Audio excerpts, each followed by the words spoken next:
It's nothing here. The plot is hysterically predictable at every turn. There are no surprises whatsoever, which is ironic since this movie has a motherfucking twist villain. Well, okay, maybe it's a good twist villain. No, it's honestly the worst twist villain I've ever seen in a feature film. Forget Mr. That Was His Mistake or Assistant Mayor Sheepdweeb. This movie's twist villain is on the same level as the Paul Blart Mall Cop twist villain. Oh, what a surprise. It's the racer that the snail idolized for so many years, except he's really a bad guy who never once acts like a bad guy until the big reveal scene. He tells the snail, I'm gonna win the big race, and you're a loser, you stupid snail. You suck. And now that the racer has revealed that he's a big meanie head to the snail and literally nobody else, he suddenly acts like a huge jerk in front of the entire viewing world. Something he never did in any of his previous races.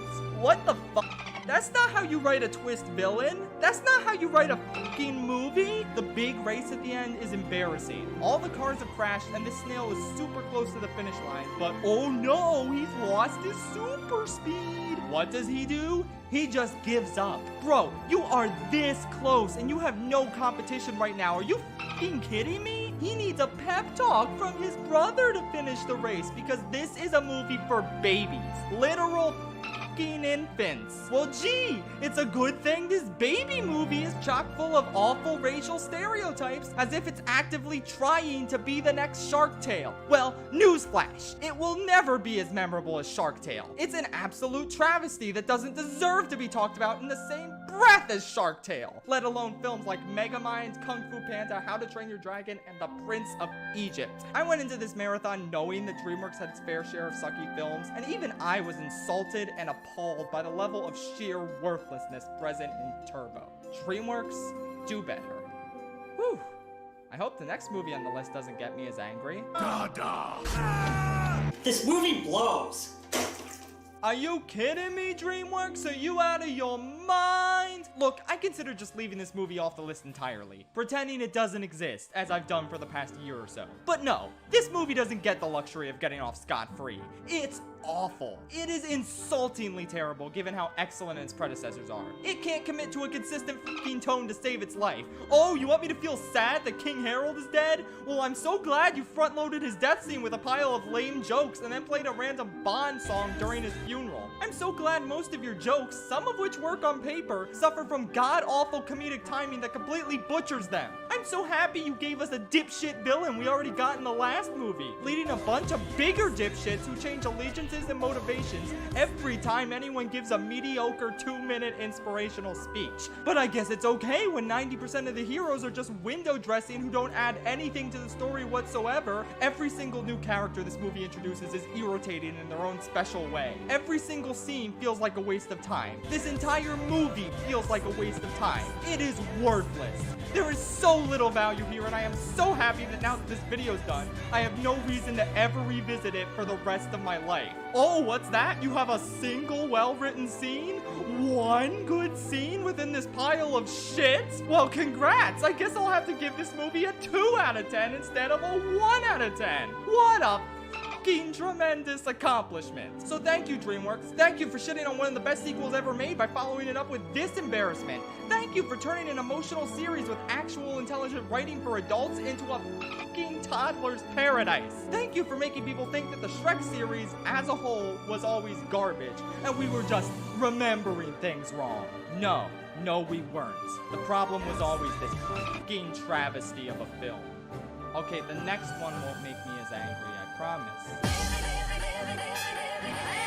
In my best animated feature ranking video, I described Spirited Away as an ethereal, immersive, unforgettable experience that leaves you a changed person by the end. All of that applies to the Boss Baby as well, but in the opposite way. This movie is the anti-Spirited Away. The first 10 minutes was the most anxiety-inducing, horrifying experience I've ever had watching a movie. I actually screamed at multiple intervals. This movie legitimately made me question my sanity over and over. and I saw Cats on opening night in theaters. I didn't think anything could break me, but this movie did. I had trouble processing not only what was real and what was imagination in the movie, but also whether or not the movie itself was a twisted, feverish figment of my imagination. Are you the baby Jesus?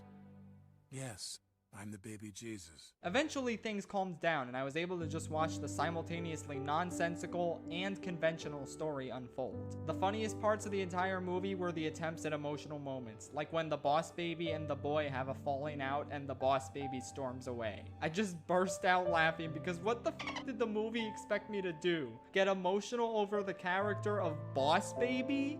It's Boss Baby. Then there's the ending where Hans Zimmer goes so inexplicably hard on the score that it's hysterical. Bro, this is Boss Baby you're scoring. Why are you trying so hard? You're just making the scene more ridiculous. I don't know, man. Boss Baby is insane. It's horrifying and cutesy, boring and captivating, unfunny and hilarious. A true enigma of an experience. It's everything I could have hoped for going into it and more. Q Turbo, this is the new Shark Tale and I couldn't be happier. Only difference is I'm never watching this again because the Boss Baby is my sleep paralysis demon. World Tour!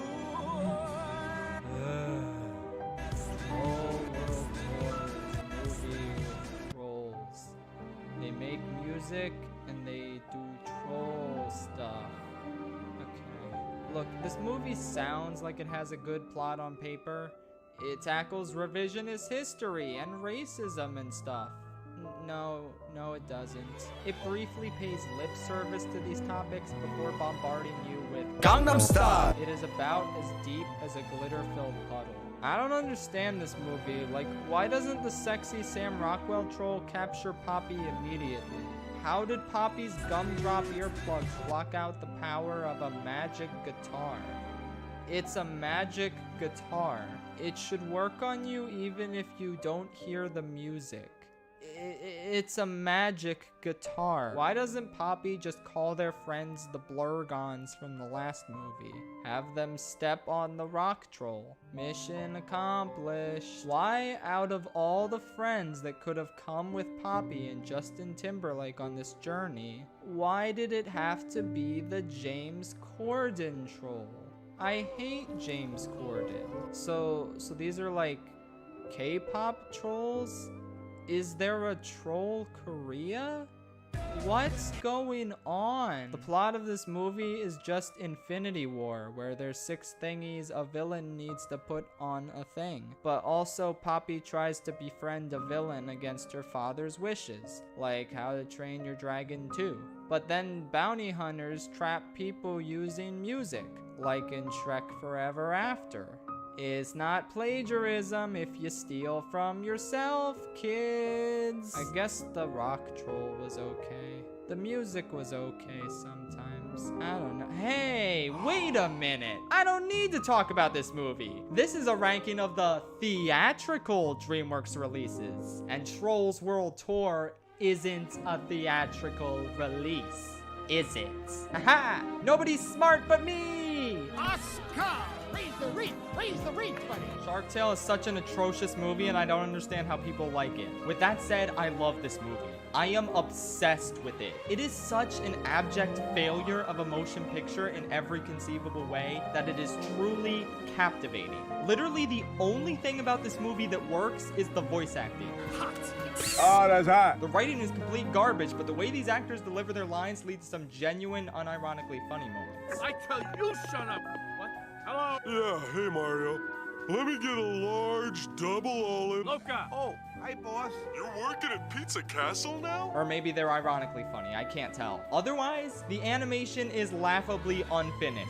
Every single character other than Puff Daddy and the octopus is either annoying or unlikable. Oscar is literally a villain that the movie refuses to call out. Lenny needs to come out and say, "No, Dad, I am not comfortable with eating a sentient living being alive." The movie prides itself on its edgy jokes and attempts to be a mafia movie geared toward adults. Then it magically resolves its conflict like it's an episode of Barney the fucking Dinosaur.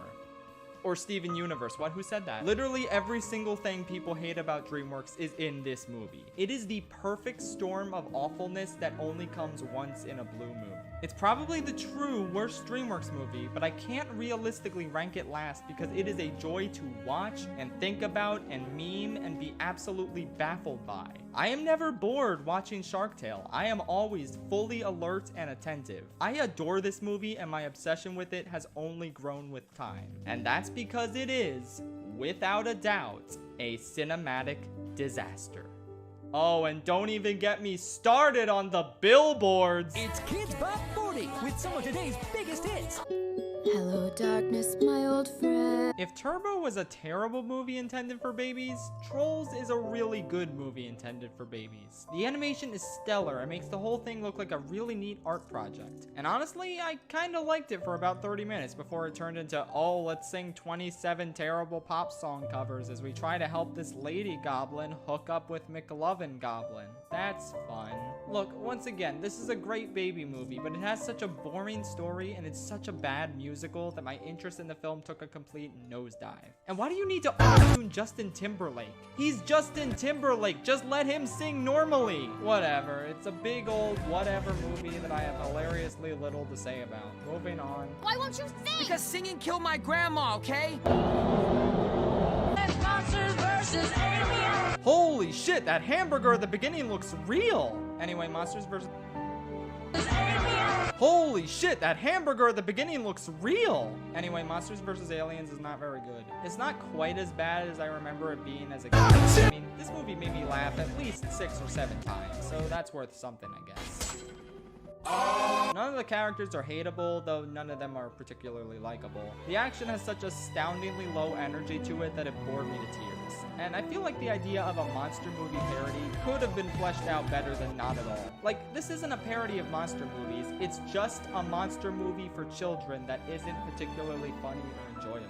Why not do what Megamind did and tell a really unique story that plays with the conventions of the superhero genre? Hell, I feel like even Shark Tale handled the parody angle better, since a shark mafia is at least an idea that parodies a typical mafia movie, even if they don't do anything with it. Bottom line is, you could do a lot worse than Monsters vs. Aliens, but you could do a lot better. And I will never forgive this movie for existing and being so visually close to Megamind, thus subconsciously tainting the latter film's reputation by making it look like a lame knockoff. Thanks for that, dick. I was not looking forward to the Croods, let me tell you. Even though I also never saw Rise of the Guardians as a kid, the Croods was the first DreamWorks movie that I specifically said, yeah, I'm too old for this too. Never checking it out in theaters or on DVD. Turns out I really didn't miss much. It's not as bad as I was expecting. I mean, I kind of liked it at first. It was nice and simple and charming, but its charm wears thin pretty quickly and I was really bored with it during the second half. It's just an hour and a half of generic family conflicts and haha, here's cavemen inventing a modern thing, which is just super repetitive. I was really disappointed when the iconic cinematic icon Grug, played by Nicolas Cage, threw his family off a cliff towards the end. It was disappointing because I thought that meant they were dead and the movie could officially end, but sadly no. Look, it's a perfectly serviceable kids movie and it has a couple good laughs, like when the sloth pulls out a knife and gets ready to shank a bitch, but it really can't make up for a dull experience. I'll end on a positive note though. The animation is real pretty. They did an amazing job with the vibrant, creative environments and creature designs. So good work. Anyway, can't wait to watch The Croods 2 when it comes to not theaters. I'm so excited to see how the epic story of Grug continues. Are you excited? I'm excited. Kill me. We are the pirates who don't do anything. Sinbad? More like Sin Bad? Ha! After 3 great 2D animated feature films in a row, Sinbad feels like a massive step down in every way, except the animation. This is a gorgeous looking movie, for the most part. You can tell they were a little too ambitious with some of the creature designs, which haven't aged terribly well. The story is about as basic and uninteresting as it gets. It's a MacGuffin quest for a magic book that has completely unexplained mystical powers. The only thing this book is used for is to power a lighthouse. Really, it's just a flimsy excuse for a high-sailing adventure. adventure. I feel like this would make for a pretty decent video game story, but simply watching it unfold is a little tedious. I mean, if I wanted to watch a movie about a quest to cross the ocean and retrieve an important item to save someone from being executed, I'd just watch the SpongeBob movie. The characters were okay, but Sinbad himself really got on my nerves throughout most of the movie.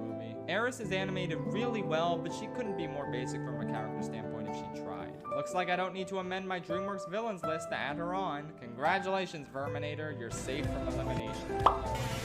Look, this movie is fine, but compared to the DreamWorks movies that came out around the same time, it just feels like it's doing the bare minimum. I don't really feel like ever watching it again, sorry. Bazinga! Home was surprisingly not terrible. I'm impressed. Granted, there are a lot of terrible moments, like when Purple Bazinga Man drinks pee and eats a urinal cake. And also the plot during the second half of the movie doesn't make much sense, and it kind of makes the first half pointless. And I have no idea what happened to the Chief Shrek guy in the end. The movie kind of forgets about him, and the film keeps playing a new Rihanna song every 5 minutes, so that's annoying. But the movie's not terrible, I swear. The main characters honestly just have a really charming rapport with each other, and I like watching them go on this journey. There's a few jokes and loony scenarios that actually really land for me. Like when they have to disguise Bazinga and it looks like it's going to be a huge makeover montage, but then it turns out all they need to do is put a beauty mark on him and that completely fools all the other aliens. I like that. I like how the plot is basically stop Bazinga's party invitation email from reaching an evil group of aliens until the second half kind of drops that plot line for something more confusing. But yeah, the characters are surprisingly charming enough and these alien inventions are inventive enough to keep this loose plot afloat. Like, you're seriously going to tell me that Turbo had more thought and effort and creativity put into it than this? Get out of town. Home is a deceptively sweet movie that clearly had some good heart thrown into it, but it's also got a lot holding it back from being actually good. Still, I appreciate the effort. Never gonna watch it again, but congrats to this movie for subverting my expectations of it. Are there other bugs in your life? No. Ants was the very first DreamWorks movie ever, and a gigantic middle finger to Pixar's A Bug's Life. But is it good? You know, I was gonna let you become part of my most erotic fantasies. This movie is basically a non-terrible version of Happy Feet. It's completely all over the place and absolutely bonkers, but I think I enjoyed it. I like how the main character accidentally incites a social uprising and stops the villain from carrying out his goal of ethnic cleansing. I like the poop joke, but this movie is just so scattershot that it's really hard to say if it's good overall. Its adult themes and jokes are almost a little jarring, unlike something like Rango where it feels like they naturally fit the story and setting. The princess and villain are kind of flat and annoying, but I like the other characters enough. The timing on a lot of the jokes is weirdly off, and I don't know if that's a symptom of the stilted early animation or what, but whatever. I don't know, it's fine, but a bit of a lackluster start for this studio if you ask me. Almost like this wasn't intended to be their first movie and it got rushed out in order to compete with a similar movie or something. But what do I know? I don't review and analyze DreamWorks animated movies for a living or anything. Jason and the Pussycats. Even though Puss in Boots is one of the DreamWorks movies I saw as a kid, I could not for the life of me remember what I thought of it. And after rewatching it, one thing I appreciate about this movie is that it's definitely not a Shrek movie. Despite being a spin-off, it's completely tonally distinct from the Shrek trilogy, and it never once feels like I'm watching a Shrek movie. The downside is that this movie is nowhere near as good as the Shrek trilogy. Whereas Shrek subverts the fairy tale genre, Puss in Boots plays it completely straight. It's basically just a Jack and the Beanstalk Humpty Dumpty mashup adaptation, and it really doesn't do anything particularly special. My favorite part of the movie is this extended flashback scene where we see Puss and Humpty's childhood and what caused them to split apart. But it ends up taking up so much time that the actual quest itself feels really short and underwhelming. I would have loved a DreamWorks take on an Indiana Jones or Uncharted-like story, but the quest is over before it really gets interesting. It's also a shockingly unfunny movie. Like, the first 3 Shrek movies have so many good laughs, but I can't remember anything that humorous from this film. I like the ultimate resolution to Puss and Humpty's relationship, and it makes the climax pretty interesting. But aside from that, it's just an aggressively okay movie. Nothing here is bad, but nothing is done particularly well either. Dare I say it, Puss in Boots is honestly just a movie that exists. Although Puss does refer to himself as the furry lover multiple times, so that's something I suppose. I must be out of my goddamn mind, because I honestly kind of liked Madagascar 3 on my most recent viewing. And that's insane. I trashed this movie pretty hard in my Madagascar video, but truth be told, it's not that bad on rewatch. The main characters outside of Alex are still pretty pointless, but I kind of like the side characters and their stories. The action during the climax is pretty exciting and on par with the great car chase in the movie. The humor isn't quite as Illumination-esque as I remember. I think the real problem was the character design on the humans. It's pretty awful and just screams Illumination, but the jokes aren't as terrible as I remember. They're not that good though. This is still the least funny Madagascar, and it's still a tedious liar-revealed story, and the circus plot is really contrived and lame. And why did they abandon Alex's family and never address what happened to them? It doesn't make sense. Nothing makes sense. It's still not a very good movie, but honestly, there's a lot to like here to balance out all the stuff I don't like. I regret not seeing that stuff sooner, but whatever. Madagascar 3 is also officially a movie that exists. Congratulations. That doesn't mean I'm gonna force myself to watch it when I marathon all of Noah Baumbach's films. He didn't direct this one, so it doesn't count. God, Noah Baumbach co-writing a Madagascar movie is a fucking insane fact of life. But I guess it's not as insane as Martin Scorsese appearing in Shark Tale, so I don't even know what my point was. Let's move on. Madagascar the First came out right after Shrek 2 and Shark Tale, and it's pretty much the exact midpoint between the former's greatness and the latter's shittiness. It's got a ton of really funny stuff and a ton of not great stuff. Honestly, in hindsight, it's kind of ridiculous that this gigantic franchise spawned from this movie. Like, I never could have imagined it if I didn't live through it, because this movie is really nothing special. I honestly don't have much to say about it that I didn't say in my original vid about the trilogy. It's a perfectly adequate, sometimes extremely funny movie that I'm pretty nostalgic for, but it's not really that great, so whatever. The only thing I have left to say is that comedy peaked when Melman said, "Guys, we're running out of time," with a clock stuck to his head. Look at that. Comedy gold. Wait a minute, accidents can happen. Dad, we're not going to kill this chicken. There is so much to love about Chicken Run. The animation is stunning. Honestly, this movie is what made me realize that stop motion animation is the most timeless form of animation out there. This film still looks amazing 20 years later. The characters are also really endearing and likable. I enjoy their interactions and designs and jokes and such. The climax is a ton of fun, and is it me or did the Madagascar movie steal a lot from the plain stuff in this movie? It's eerily similar in a lot of areas, but yeah, I guess it really isn't plagiarism if you're doing it to yourself. Even though technically Aardman made this film, but let's not worry about it. So yeah, I really love just about everything in this movie, except the story. I found that incredibly tedious and uninteresting. Oh boy, the rooster needs to teach them how to fly, but he can't fly, so he leaves, and then they formulate this elaborate plan to build a plane and escape, which, hey, wait a minute, why couldn't the movie have just been about building this plane? Why did we have to waste most of the movie on the Mel Gibson rooster giving flying lessons? It ultimately feels really disconnected from the climax. Like, am I missing something here? So yeah, Chicken Run looks amazing and has great characters, but I really don't feel like sitting through most of it a second time. It had everything but an interesting story, which was on the verge of greatness. It was this close. Also, are we just not going to talk about the fact that Mr. Tweety murders his wife at the end? Our world doesn't deserve you. Yet. For the most part, every single video I've made on a DreamWorks animated movie thus far is accurate to my current thoughts and feelings, except for one where I definitely gave a movie too much credit. Yeah, there's a certain DreamWorks sequel that really wasn't as good as I gave it credit for. And that movie, of course, is Madagascar 2. Don't get me wrong, it's still the best main series Madagascar movie. It actually tried to have emotional beats with the main characters. The funny scenes in this are still insanely funny. But after rewatching this one so close to some other much funnier DreamWorks movies, it really started to hit me that this one isn't nearly as funny as I remember. Hell, the first one might actually be funnier overall, even if it does rely a lot on tedious pop culture references. Point is, while I still think this is the best one, I don't think it's easily the best one anymore. I love a lot about it, like all the Moto stuff, the plane stuff, the volcano stuff, the Moto stuff, the dam stuff, the penguin stuff, the Moto stuff, the Nana stuff, the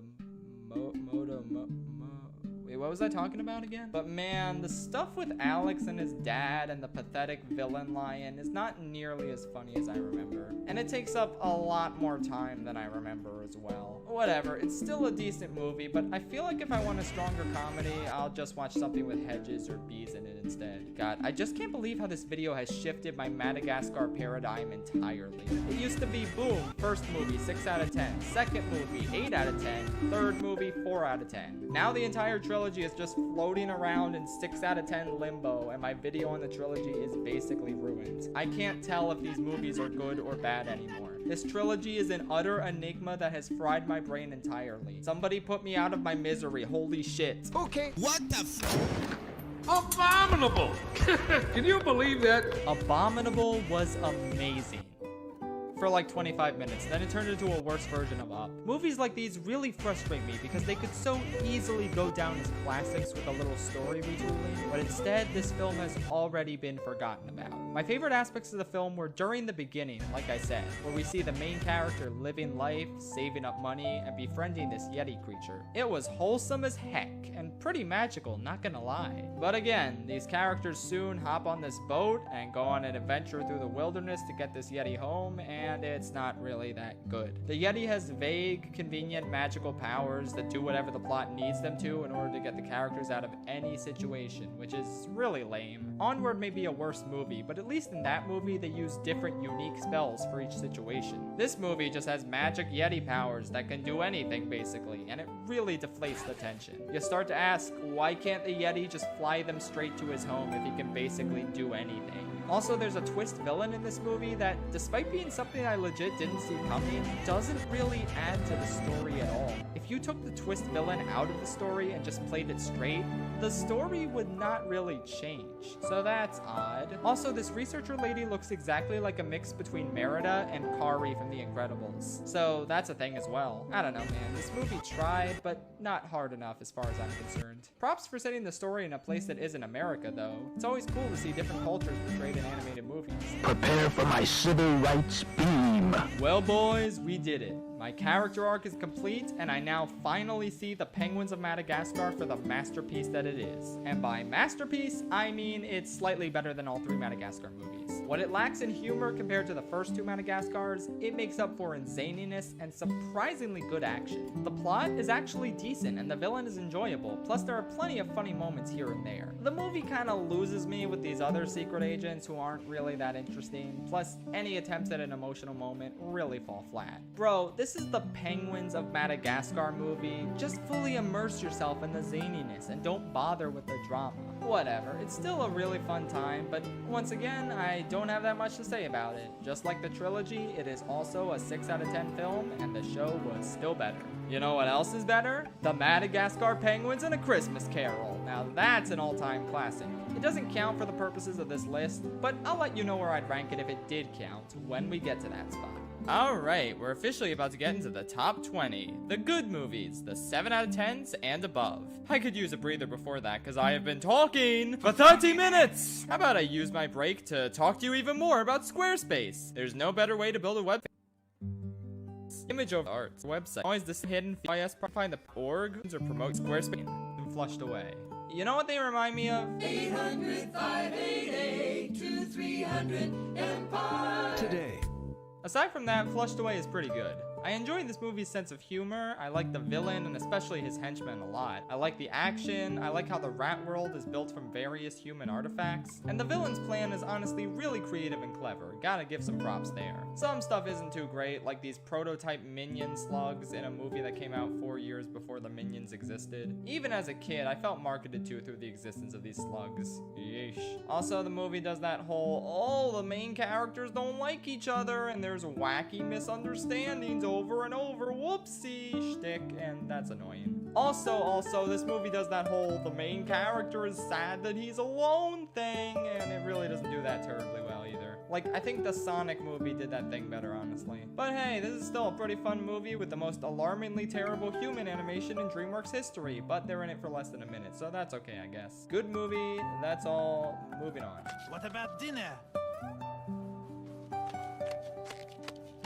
Fuck you. Just scram, okay? We're closed for Ebola. Dude, I loved the Captain Underpants books as a kid. They were hilarious and awesome and everything I could have hoped for. And it's so refreshing to see a movie adaptation that perfectly captures what made the original book special, right down to the flip-o-rama. The Captain Underpants movie is just so good. This is the one DreamWorks movie that makes fart and poop humor work because it's integral to the spirit of the books and to childhood in general. The art style of this movie is incredible, capturing the charm of the original book series designs expertly. George and Harold have amazing chemistry, and the icon Professor Poopy Pants is a great villain as well. Plus, Captain Underpants himself is epic, bro. This movie kind of falters in the pacing department. Like, way too much time is dedicated to hiding Captain Underpants and keeping him from turning back into Mr. Krupp, and not enough time is dedicated to the villain and the super fun battle stuff. It's great when it comes in, but at that point the movie is almost over, which kind of sucks. But overall, a really good time that'll delight fans of the original book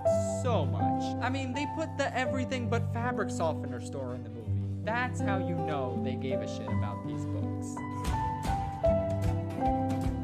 Alright, so the road to El Dorado is a bit of a weird one for me. On the one hand, no. Are you kidding me? No. Bad Rotten Tomatoes, bad critics. But on the other hand, I'm not as head over heels in love with this movie as a lot of other people are. Comedically, it's fantastic. I absolutely love this movie's sense of humor. Tulio and Miguel are so damn fun and entertaining and gay, I love it. I also really like most of the songs. Sure, they're doing that Tarzan thing where a disembodied voice is singing instead of the characters. But the good news is I love Elton John, as opposed to Phil Collins, who I have no strong feelings about one way or the other. So the songs really work for me, even though I would have preferred having the characters sing them, considering how fantastic It's Tough to Be a God turned out. I also think the animation is outstanding. It's clean, it's crisp, the melding of 2D characters and 3D backgrounds makes the movie feel richly cinematic. And I think the more adult humor fits the tone in this movie way more than it did Ants. But the actual story is my biggest problem with the film. It starts strong, but it's kinda limp and weak by the second, and especially the third acts. I think the way they stumble into this ball game is really contrived. I don't care for the melodramatic two friends hating each other shtick, and I feel like they played their hand too early with the Jaguar monster, since the last 10 minutes of the film have significantly less tension. But this movie thrives on its great characters, and there's too many memorable moments with them to count. Plus, props to the story for not doing a tedious liar revealed storyline. I love the scene where the high priest just casually insinuates to Miguel that he knows he isn't a god. It's nice that it doesn't matter to him that Miguel isn't a god. He's just happy Miguel left a positive impact on his community. Overall, I really like this movie, and I rewatch it again and again, since even though it doesn't keep my attention all the way through to the end, it's still a delightfully fun time. According to all known laws of aviation, there is no way a bee should be able to fly. Its wings are too small to get its fat little body off the ground. The bee, of course, flies anyway. Because bees don't care what humans think is impossible. I genuinely can't believe I ranked this movie so high. I am gonna get so much hate for this. But fuck it.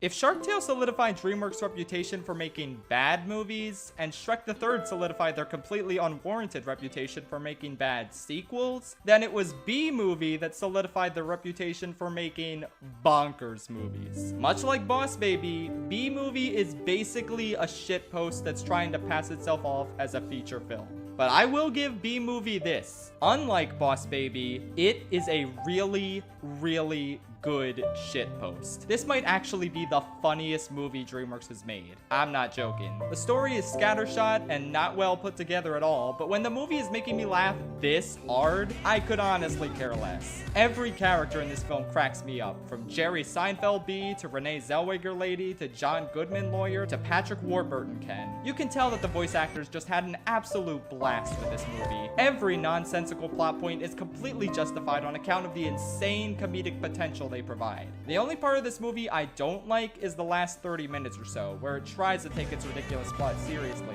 and the jokes start to slow down. But other than that, this movie is comedy gold. I have an ironic enjoyment of the story and a genuine enjoyment of the humor, and I don't see why people dislike it so much. It's just that fun.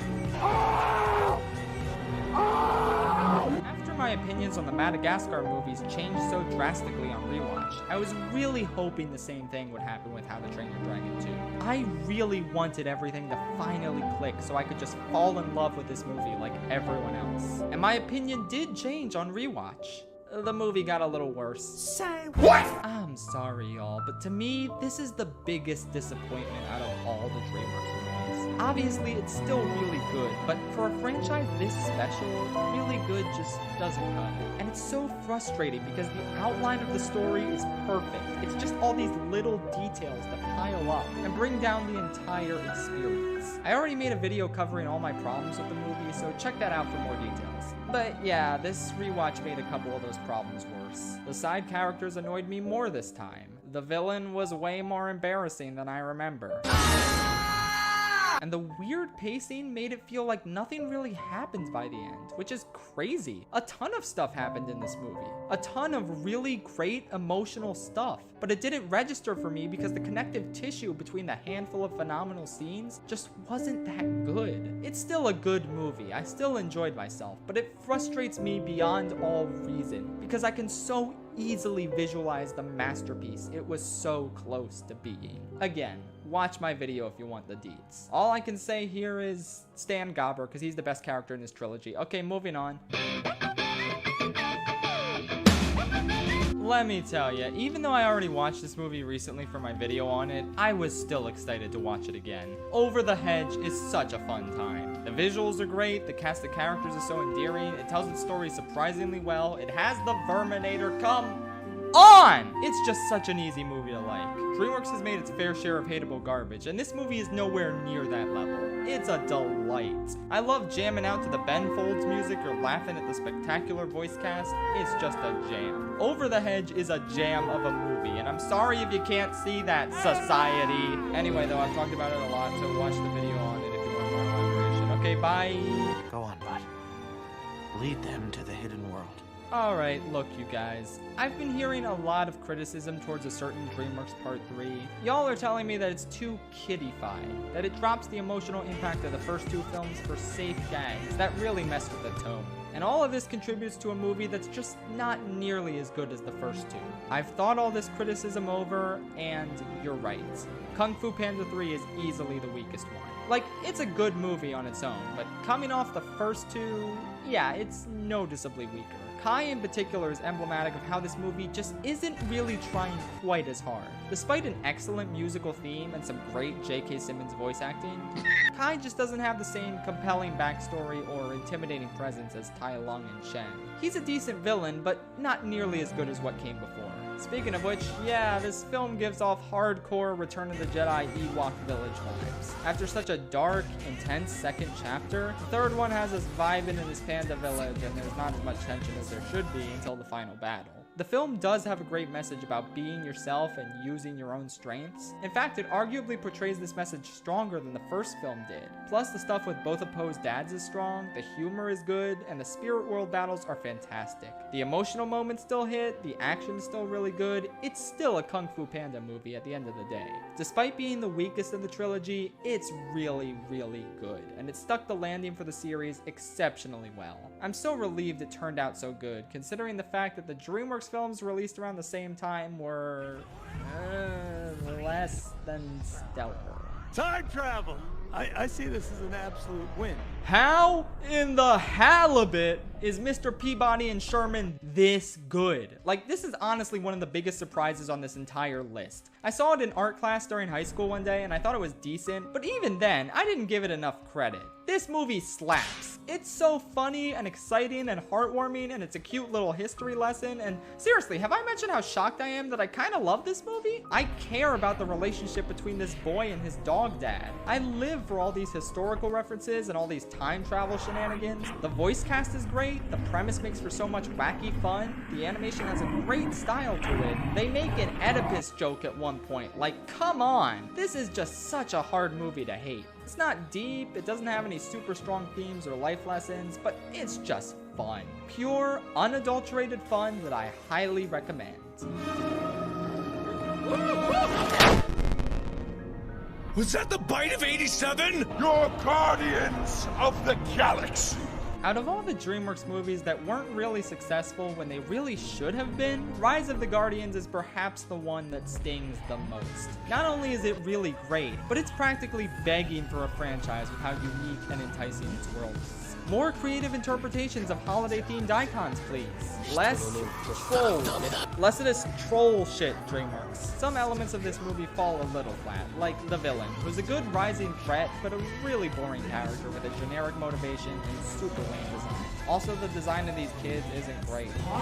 They kind of look like slightly better versions of the kids from Monster House, but only slightly. Still, I like these holiday heroes and the rapport they have with each other. What really makes the movie, though, is Jack Frost and his identity crisis. I found it really intriguing, and I really wanted him to find out who he was and be seen by people. It got me super emotionally invested. Aside from that, the creative concepts are great, the characters are enjoyable, the stakes are high, and it's just a really enjoyable, wholesome film. Maybe it would have done better at the box office if the title wasn't so generic and people didn't get it confused with that stupid-ass owl movie, but whatever. It's surprisingly great and deserved better than what it got. Holy Shrek. I love shit. Holy shit, I love Shrek. I'm literally the real-life version of Will Smith from I Am Legend. I can quote this movie verbatim like it's nobody's business. And that's exactly what I did on my most recent watch-through. The reason I've been procrastinating so much on my Shrek 1 analysis is because this movie is such a huge, talked-about phenomenon that I really don't know what angle to approach it at. I guess a good angle for this video would be how audacious and daring it was, especially when looking at it as a piece of the overall DreamWorks puzzle. It completely subverted the Disney style of musical storytelling that most animation studios at the time, DreamWorks included, adhered to. It really changed the game not only for animation, but parody as well. I've talked about it before, and I'll talk about it much more later. It's Shrek, man. It's funny, it's down to earth, it's endlessly rewatchable. If it wasn't for the whole forced, lame, misunderstanding trope, it would easily be in my top 5 favorite animes. But as is, it's still a great anime to check out. Ugh, it's hideous! You know, that hurts my feelings. I've tried going on a date, you know. If it's true what they say. Holy shit, Shrek Forever After is great. It's good as hell. And like, yeah, obviously, this shouldn't be a revelation to the guy who talked about how good this movie is for 42 minutes straight before. But watching this movie right after Shrek the Third is such a fucking shock to the system that it's unbelievable. The quality of the writing just shoots straight through the roof. Even now, there's little details I never picked up on. Like at the beginning, when Shrek is in his bed, discontent. He brushes past the handkerchief Fiona gave him in the first movie without a second thought while he's grabbing the wanted poster from his ogre days. That's just an amazing touch that subtly shows how discontent he's become with his marriage and his life. And it's just fantastic to watch his character arc where he realizes what's truly important in life. And the villain is great, and the jokes are mostly funny, and the emotional moments hit. Oh my God, it's so great. I've talked about this movie the longest out of any DreamWorks animated movie ever, so I won't go on any longer here. Just wow, what a perfect conclusion to the Shrek trilogy. The only bad thing that just popped up on my most recent viewing is that I can't look at Fat Puss the same way again, because now he gives me war flashbacks to Rebel Wilson and Cats. I just can't watch. I want to be free of this pain. No crack, Gromit. We've forgotten the crack. I've already talked about Wallace and Gromit, The Curse of the Were-Rabbit before. It's still very fun, very charming, very cheeky, and totally delightful. But none of that matters because I've come to a stunning revelation about this movie. Wallace and Gromit, The Curse of the Were-Rabbit is a prequel to Over the Hedge. Oh, come now. I do believe the vicar's been to the communion wine again. Exhibit A. I believe someone phoned about an animal problem. The solution is standing. Exhibit 2.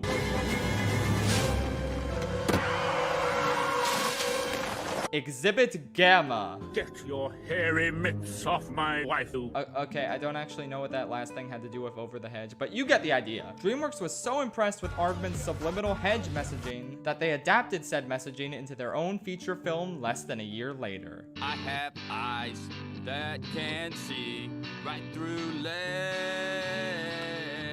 chances are you already know how I feel about Megamind. This film is really something special. Like, watching it in quick succession with a lot of other merely good DreamWorks movies really made it hit me just how above and beyond Megamind goes to tell a rich, well-developed, well-paced, exceedingly funny story. I'm so happy it's gotten so much belated attention over the years because it truly deserves it. Again though, this video is getting real long and I think I covered everything I wanted to say about the movie in my original video. It's just a work of genius. Hilarious, profound, undeniable genius. I can't wait for more and more people to rediscover it and see how great it truly is. Fuck you! You fucking dick! Always.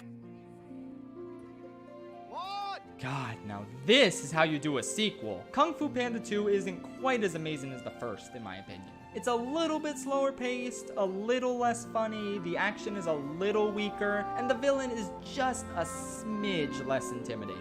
But oh my god, for every one misstep, this movie gets 3 other things right. This movie is an emotional tour de force. It tells such a shockingly powerful story about grief and abandonment and emotional turmoil, and oh god, it's so well done. The scene where Po finds inner peace is one of the best sequences DreamWorks has ever made. Watching him learn to process his trauma so he can heal and acknowledge that it doesn't define who he is now is such a fucking phenomenal message. As I've said before, Shen is the most evil villain DreamWorks has ever made, and I love what a personal threat he poses to Po. Like, Tai Lung was Shifu's burden to bear, and Kai was Oogway's burden. But this is the only time in the trilogy where Po's connection to the main villain is the focus of the story. And it all builds to a sensational climax. The colors in this one also just pop, more so than the first film. It's visually striking, it tells a great story, it's funny, it's thrilling, it's emotional, it's everything you could possibly want in a sequel, and more.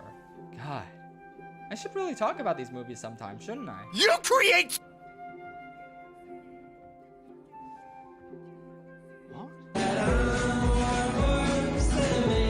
Spirit Stallion of the Cinnamon is so damn great. How come none of y'all never told me? Well, okay, mostly great. I'll address the only 2 problems with this film right here and now. The songs are hilariously bad, and I wouldn't mind so much if they didn't cram 4 of them in a row during the first 20 minutes. I got secondhand embarrassment from these stupid ass songs, but fortunately the movie really toned the frequency down as it went along, so that was nice. And then there's Matt Damon narrating the horse's thoughts.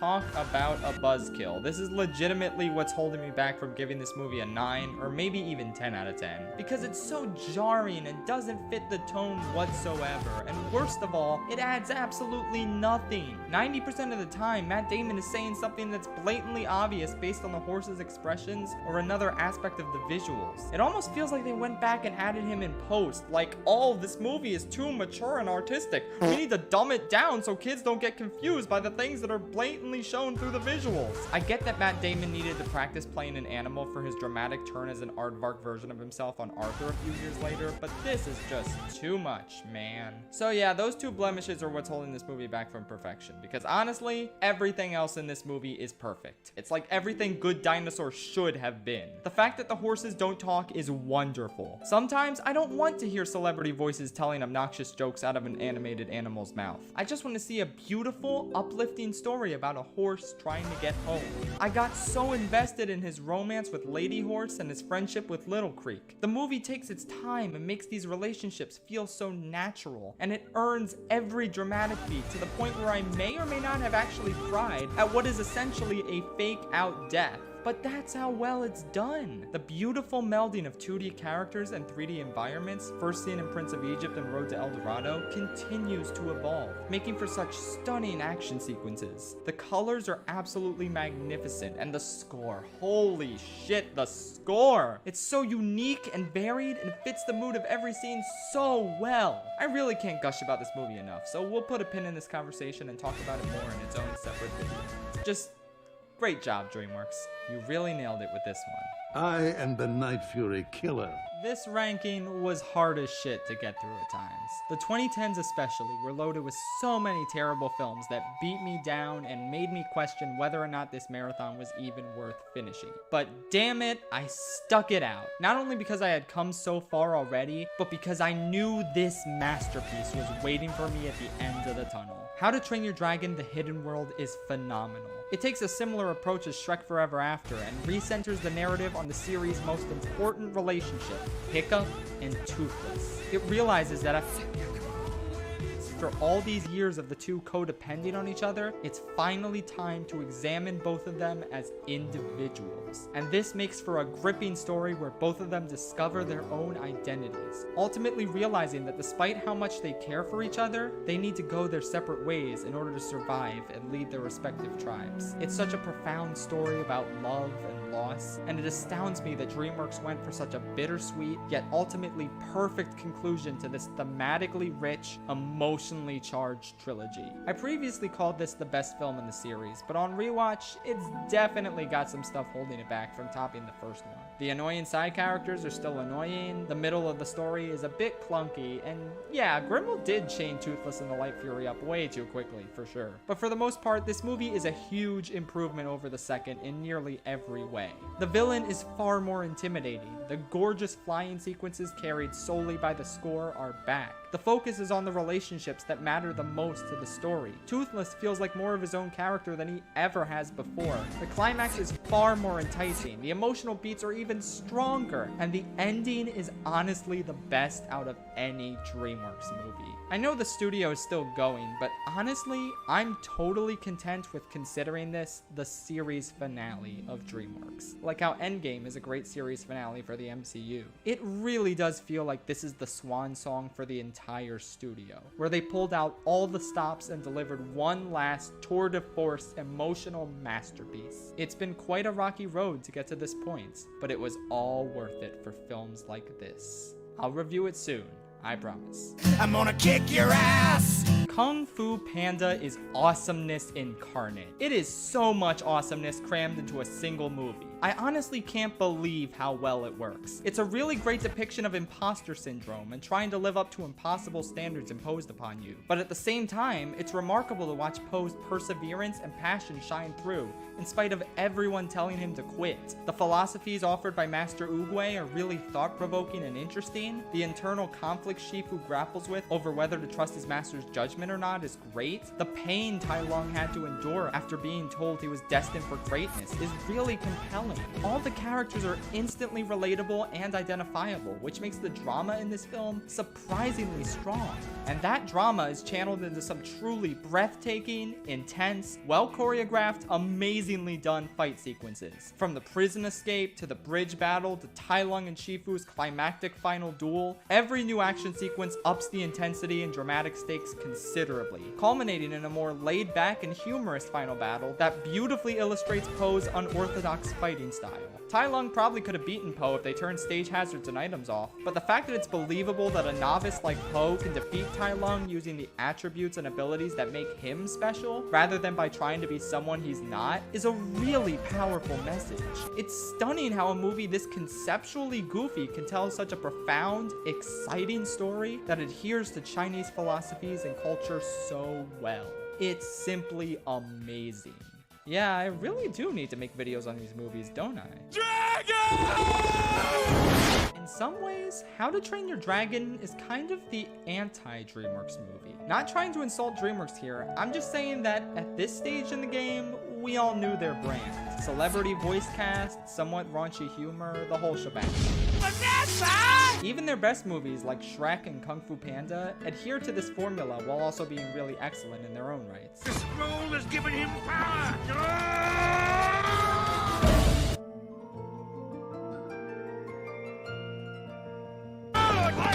The first How to Train Your Dragon, however, feels the most like a classic Disney film. It has the sweeping, emotional score. It has the bond between a quirky loner and his lovable animal sidekick. It doesn't have a lot of raunchy humor outside of some lines from the annoying celebrity voice cast side characters, who admittedly are much less annoying in this movie compared to the sequels. Overall, this movie just captures a certain magic that isn't present in most DreamWorks movies, even many of the great ones. I guess it is that sense of Disney magic, which makes sense since this movie's directors are the same duo behind Lilo and Stitch. They probably picked up a thing or or two working for Disney Animation. And yet, I don't want to sell DreamWorks short here because this movie simply would not be the same if it came straight from Disney. DreamWorks are the masters of enthralling, tense, breathtaking sequences, from the finale of Shrek 2 to the insane fights in Kung Fu Panda. And with this movie, they craft some of the most gorgeous, uplifting flying sequences in any animated film ever. And these amazing sequences enhance such a well-paced, well-told, emotionally rich story that takes my breath away every time I rewatch it. I am so happy this film exists. I feel like it's the one DreamWorks movie that anyone can enjoy, even if they hate DreamWorks' usual output. It's just impossible to deny what a monumental achievement this film and this franchise truly is. Hit it!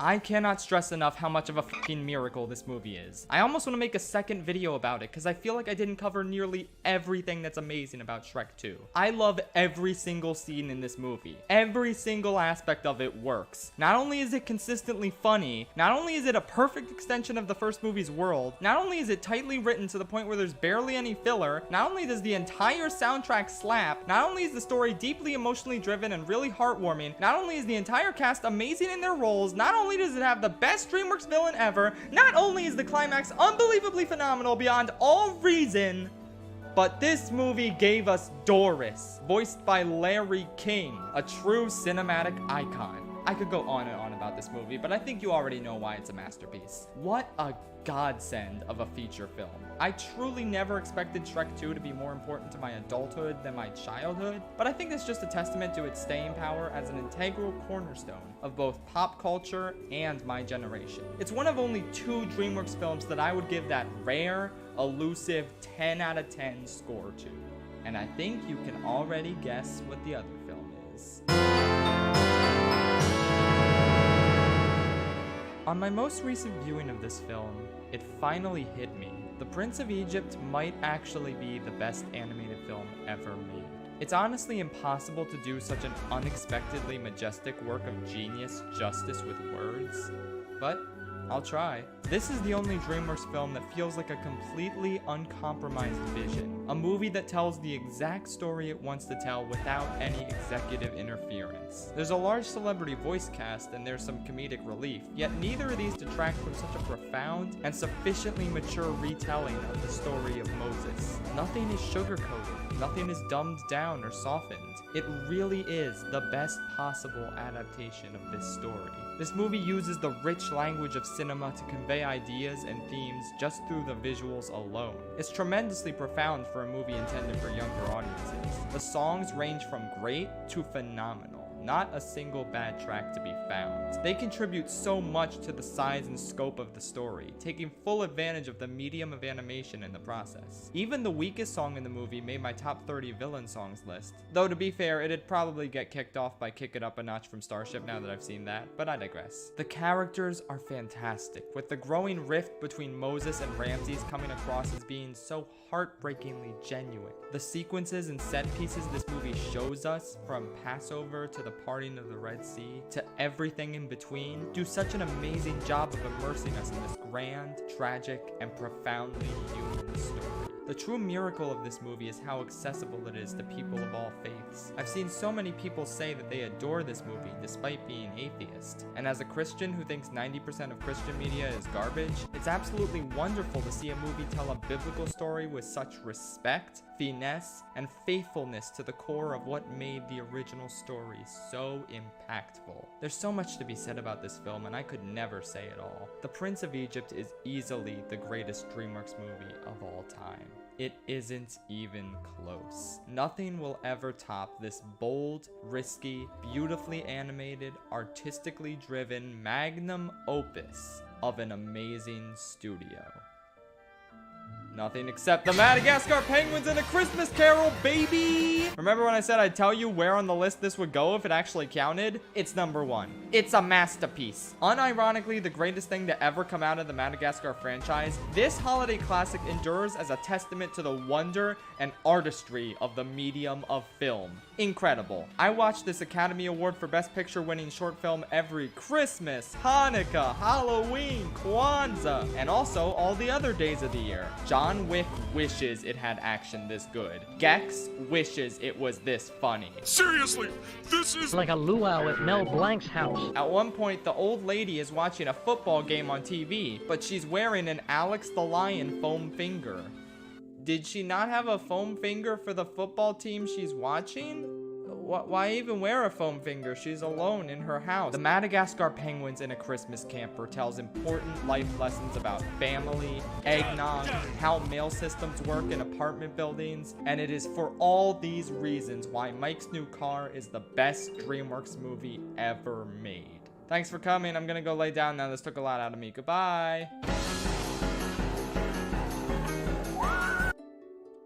Funding for Schaefer-Ellis is provided by Squarespace, the sponsor of today's video. From websites and online stores to marketing tools and analytics, Squarespace is the all-infuriating bugs even after they tell that every feature film from this studio, the good and the opposite of good, and see how I'd rank them all. Let's jump right into it. Disappointment in the game of life.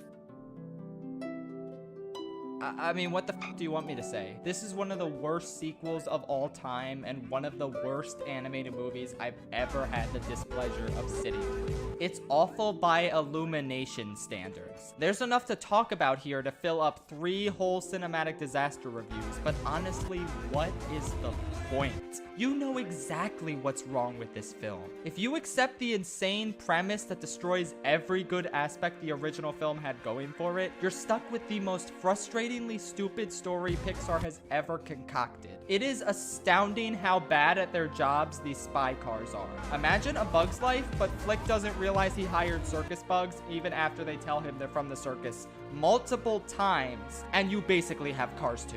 Everyone in this movie is a complete idiot, to the point where it's not an exaggeration to call Mater the smartest character. As you can imagine, this makes for a completely intolerable viewing experience. Like, by intolerable, I mean this movie is worse than Turbo and Shrek the Third. Yes, Pixar has made something worse than the worst DreamWorks movies. It's like they were actively trying to make a bad movie with this one. Like, there's 2 other Pixar cinematic disasters that I'll talk about very shortly, but with those movies, they had incredibly troubled production histories that caused them to turn out so shitty. They were failed but earnest attempts to make a good movie. But this? No. I refuse to believe that there was ever any intention of making this movie good. It's impossible. I would legitimately rather rewatch Minions than this pile of shit. That's a movie that clearly had less effort put into it, yet it manages to be more mature, more entertaining, and less infuriating than this Pixar movie. I am not jesting. Cars 2 is a movie for infants and absolutely no one else. Do I not sound angry enough? Well, that's because I straight up don't care. I don't give a shit about Cars, and while this movie permanently dented Pixar's morale and sent them on a decade-long losing streak, it's not like it ruined a franchise I was emotionally invested in. This is a terrible idea for a bad franchise, and this movie is the exact legacy that John Lasseter deserves. You.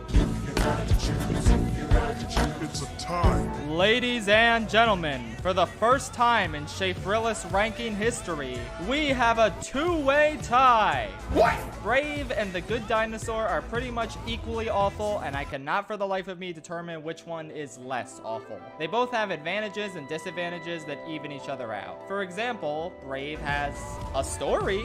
You know, that's something you can't really say about Good Dinosaur. But on the other hand, Good Dinosaur doesn't have a completely unlikable, obnoxious twat for a main protagonist. But that's not saying much. Seriously, I cannot stress enough how equally I dislike these 2 movies. I guess the most efficient way to break the tie is to ask whether I would rather be absolutely infuriated or bored out of my mind to no end.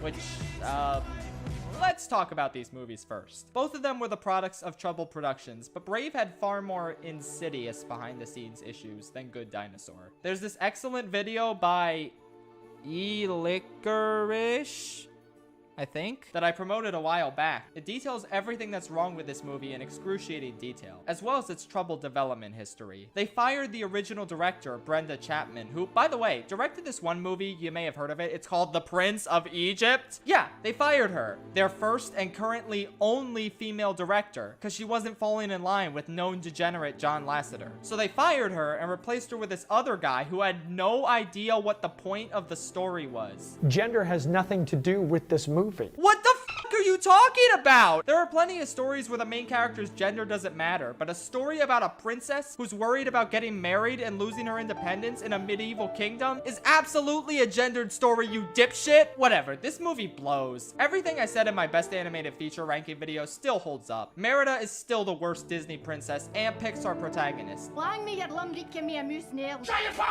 The bear twist is still the dumbest shit imaginable. There's no intrigue, there's no good humor, there's no compelling storytelling. It's as bad as I remember. The whole time I rewatched this movie, I just wished I was watching How to Train Your Dragon instead. In fact, yeah, I'll probably just do that the next time I do a Pixar marathon. And I should also replace Cars 2 with something better as well. A movie that's better than Cars 2. Well, Rise of Skywalker it is. And now for The Good Dinosaur, the final installment of the Pixar movies that are worse than Ralph Breaks the Internet trilogy. Like I said, it's not inherently infuriating. Arlo is a bland, dopey, but not awful protagonist. His dog boy Spot is a less interesting version of Boo, but he's not awful either. They are perfectly serviceable protagonists that just happen to be stuck in a tech demo instead of a movie. Because that's all this movie is, a tech demo for amazing landscapes. There's no plot. What little plot there is has been directly copy-pasted from other, better animated movies. Arlo's dad dies because Lion King, but it's not like he died because of a malicious plot. No, it's because he went out hunting with his son in the middle of a fucking biblical storm, and he gets swept up by a water slide. Oops! Something that doesn't even kill Arlo later on in the movie. So really, this is the dumbest thing ever. I laughed out loud when he died. It adds nothing to the movie since Arlo is separated from the rest of his family 3 minutes later. The story would not change if you took out this supposedly big emotional moment, which is emblematic of this movie's god-awful writing and pacing. This moment only exists to give Arlo a reason to hate the dog boy, but then they get high together and all seems to be forgiven. I have special eyes. The rest of the movie is a boring series of vignettes with unmemorable characters and no structure whatsoever. I could watch a movie with a notoriously troubled production like Solo, a Star Wars story, and not really tell that production was troubled since the movie at least feels cohesive. But Good Dinosaur just screams troubled production in your face over and over again. Over and over and over and over. Like, it's clearly intended for little kids because of how childish and terrible the dinosaur designs are. But then the sexy Sam Elliott T-Rex tells this horrifyingly violent story about how he got maimed by a crocodile. I bit one croc in half, tail whipped the other, and the last one, well, I drowned that croc in my own blood.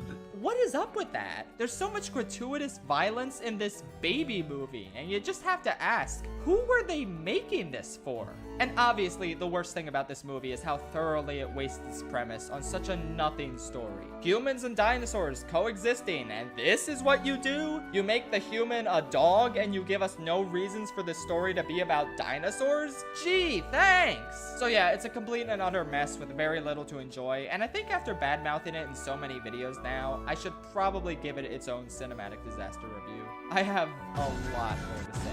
But the question for now is, which is worse? Not So Brave or The Bad Dinosaur?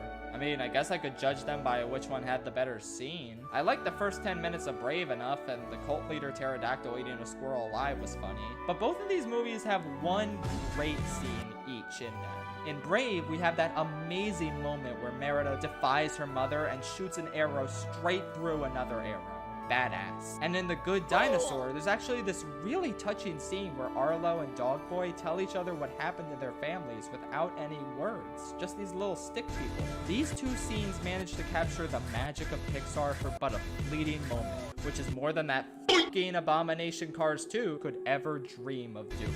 And if I had to pick the better moments, probably the scene in Good Dinosaur. There you go, that's my official ranking. Good Dinosaur is a smidge higher. I might change my mind next week, but that's where I'm at right now. Okay, bye! All right, you cluckers. I'd like to thank everyone in Cartown for helping me get all the things I needed. Cars sure is a movie. I don't like it. I'm sure you've heard all this before, but Cars is such a bizarre blip in quality for the studio that it defies all logic. I mean, this movie came out between The Incredibles and Ratatouille, so it's not a favorable comparison in either direction. On my latest rewatch, I clicked with a couple of scenes, like when Sally talks about how the town used to be and that sad song plays, or the stuff with Doc Hudson's backstory. These are the moments where everything starts to come together, and you remember that this is, in fact, a Pixar movie. I genuinely forgot for the first hour or so, because this movie is not funny, or charming, or intelligent, or engaging for like 75% of its runtime. The race scenes are cool, Lightning's character arc is moderately okay, and the ending is pretty wholesome, but for the most part, we're just toiling away in hillbilly hell with some frankly annoying characters. I don't like Mater. He has a good line once every 15 attempts, and that's about it. The rest of this town doesn't fare much better. There's a ton of filler and annoying moments. The villain is literally just Randall again, but without the wit or threatening presence. I'm sorry, I take that back. I love you, Chick Hicks. You're the best. Overall, it was kind of a chore to get through this movie that I've disliked since childhood and didn't ever want to see again. But honestly, I'm glad I did, because there's enough good stuff here to make it semi-worthwhile. Even though now I'm never watching it again. I swear. Onward still kind of blows, not gonna lie. I reviewed it back when it came out, and not much has changed upon rewatch. The most aggravating thing about this movie is that it would have been significantly better if the Barley character was voiced by anyone. Literally anyone other than Chris Pratt. Well, I guess that's not true. It could have been worse. He could have been voiced by James Corden. Let's roll! Bye, Felicia. Well, whatever. It's still pretty bad how it is now. There's just this smugness to his voice, this obnoxiousness that makes him so unpleasant to watch and listen to. I like Tom Holland's performance and character enough, but they pair him with this smug-ass Star-Lord Dino Wrangler asshole, and I just can't get emotionally invested. I just can't. I tried picturing this character with Jack Black's voice, and it was a million times better. Hey, how's it going? Obviously, the way Barley is written would also need to be tweaked, and maybe the idea that he's Ian's true father figure should have been built up more if the movie wanted that to be its focus. But overall, yeah, it's mainly the voice acting that kind of sinks this character for me. It doesn't feel genuine. I don't feel any emotions for these brothers or this stupid-ass van or even the dad legs. It's just too weird of a concept to get invested in.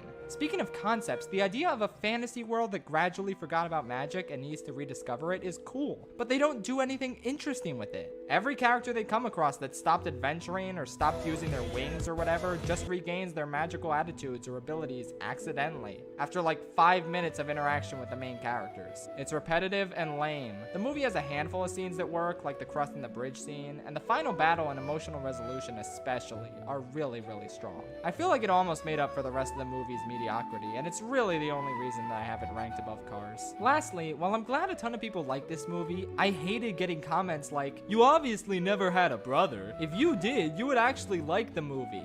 Shut up. I went to see this with my brother and we both didn't like it. Like, I relate to Ian enough. I'm introverted and had trouble inviting people to stuff. I had the biggest fear of merging onto the highway for the longest time. That's something I've never seen replicated in a movie before until this one, so that's cool. It does not mean I have to like the movie. Relating to a movie and seeing myself in it does not automatically make it good. Lady Bird is not one of my favorite movies just because it's immensely relatable to my life, but because it's got incredible writing, acting, pacing, and editing on top of that. If you love Onward because it's immensely relatable to your own life, that is awesome. I'm so happy it exists for that reason alone. But I don't rate a movie's quality solely on relatability. And this is not the last time I will heavily relate to a Pixar movie despite not really liking it that much. With that said, let's keep going, shall we? The screenslaver interrupts this program for an important announcement. Well, if it isn't my old, painfully average friend, Incredibles 2.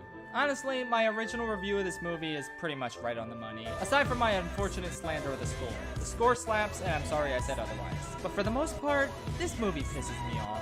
It's genuinely one of the most disappointing animated films ever made. That might sound melodramatic, but when you consider Brad Bird's track record in the realm of animation, and you consider how we waited 14 years for a follow-up to the original movie, it's hard not to feel a little ripped off by the final product here. Because that's what Incredibles 2 is. A product. A product that lost an entire year of production because the higher-ups needed to push something out during summer 2018 after Toy Story 4 got pushed back. And it shows. This is such a first draft of a script that it's kinda comical. Almost nothing involving Bob and the kids is actually important to the overall story. It's just a collection of filler plot lines you would find in an Incredibles TV show. Most of it is decently charming and funny, but it feels like such a waste of time nonetheless. Dash's entire character is, I can't do my math homework and also I'm hyperactive and annoying and have nothing else going on. Violet is more entertaining here than in the original, but this plotline where her date gets his memory erased is so lame. Why can't they go on a date and she tries to act normal and hide her superpowers, but then she secretly uses them in some way to make the date go better? I don't know, do something like what the Tale of Zuko did.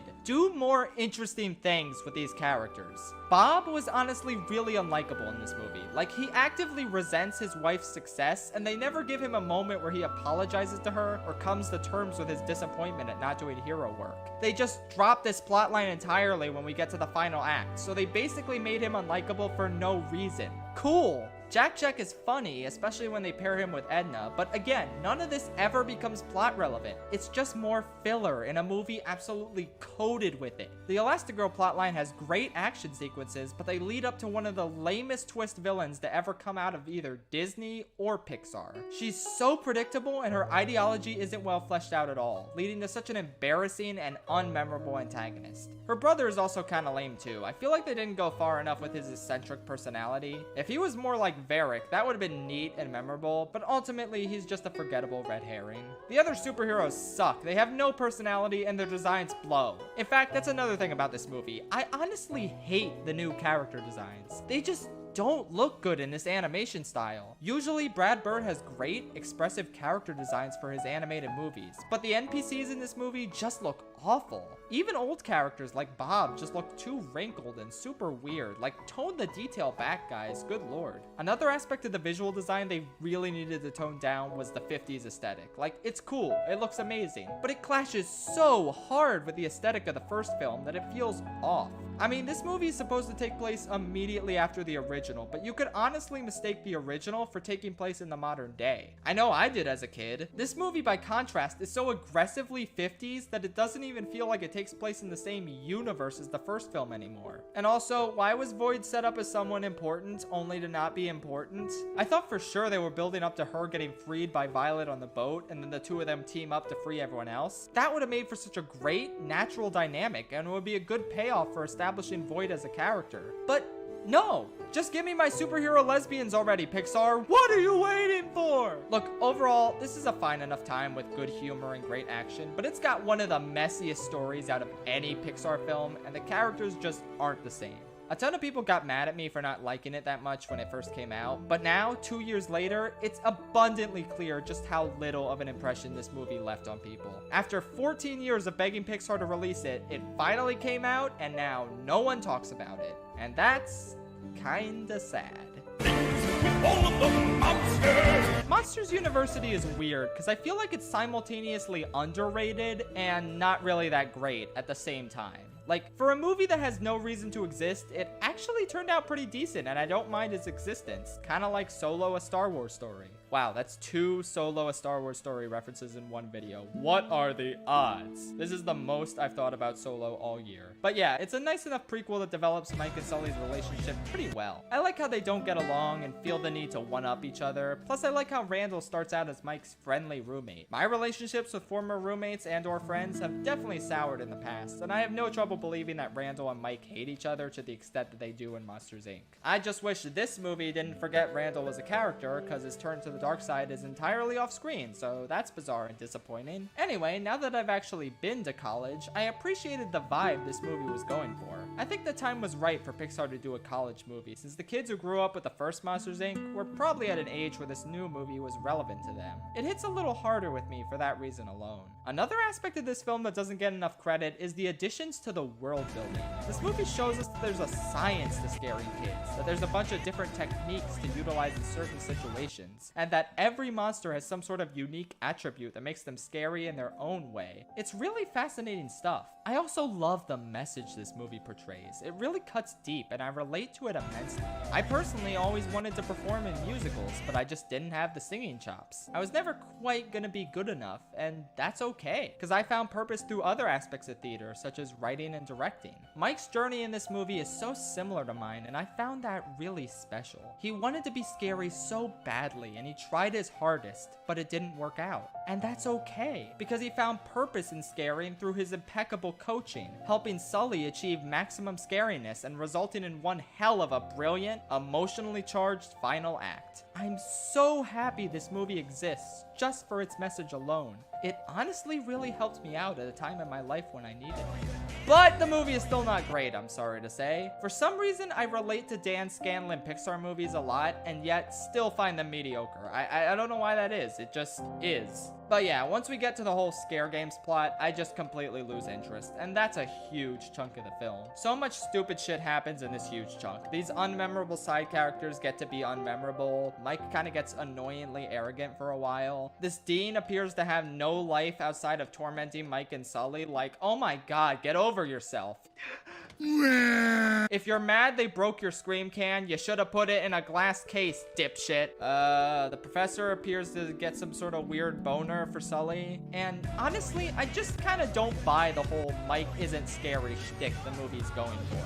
I'd be pretty scared if this one-eyed gremlin came into my cabin in the middle of the night. And why is he the only member of this team that gets singled out? The purple guy isn't scary. He looks like a goofy-ass Muppet. I would laugh out loud if he attempted to scare me, but you don't see anyone calling him out for dragging the team down. Also, boo! The Abominable Snowman cameo sucks. Boo! Honestly, this is a worse retcon to me than the 4th grade line from the original film. You could have had the snowman in the movie, just have him interact with literally any other characters besides Mike and Sully. Why was that hard? This movie totally could have been great and has some great underrated stuff in it, but a lot of that stuff does get buried in an avalanche of mediocrity. The first act is solid, the third act is great despite some problems. The second act is just a slog to get through. I'll rewatch it every few years or so, but I usually just rewatch the good stuff over and over. It's okay. Moving on.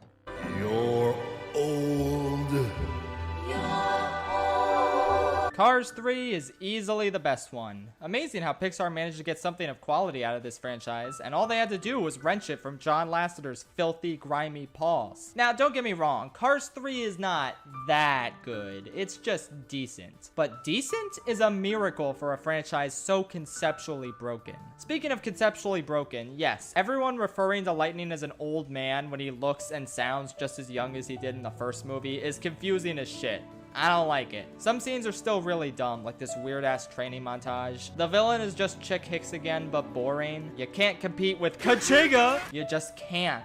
But what makes this movie kinda sorta work is the fact that it ditches Radiation Stinks, the worst thing about the first movie, and it ditches literally every single thing that happened in Cars 2. That's hysterical, and it kind of goes to show how this is the real sequel to the original Cars. Cars 2 was basically just a feature-length Mater's Tall Tale spin-off that shouldn't have even bothered with including racing in its plot. But anyway, yeah, this one's all about the racing and legacy and not throwing away your shot, and damn it, it's kind of effective. I think this movie's portrayal of imposter syndrome and finding a new purpose in something you love is done even more effectively than it was in Monsters University. I like this new yellow car that Lightning McQueen trains with. I like her sad backstory, and I like how she gets a chance to prove herself after thinking her opportunity had come and gone. I like Lightning coming to terms with his age and finding new purpose in training someone else, just like Doc did with him. I like the emphasis on Doc in general and the legacy he left behind in this universe. And overall, this movie has a bit of that indie quality to it that I appreciate in the best Pixar movies. Not that this is anywhere near one of the best Pixar movies, but it's still not afraid to take its time and focus on the characters and be a surprisingly mature conclusion to this,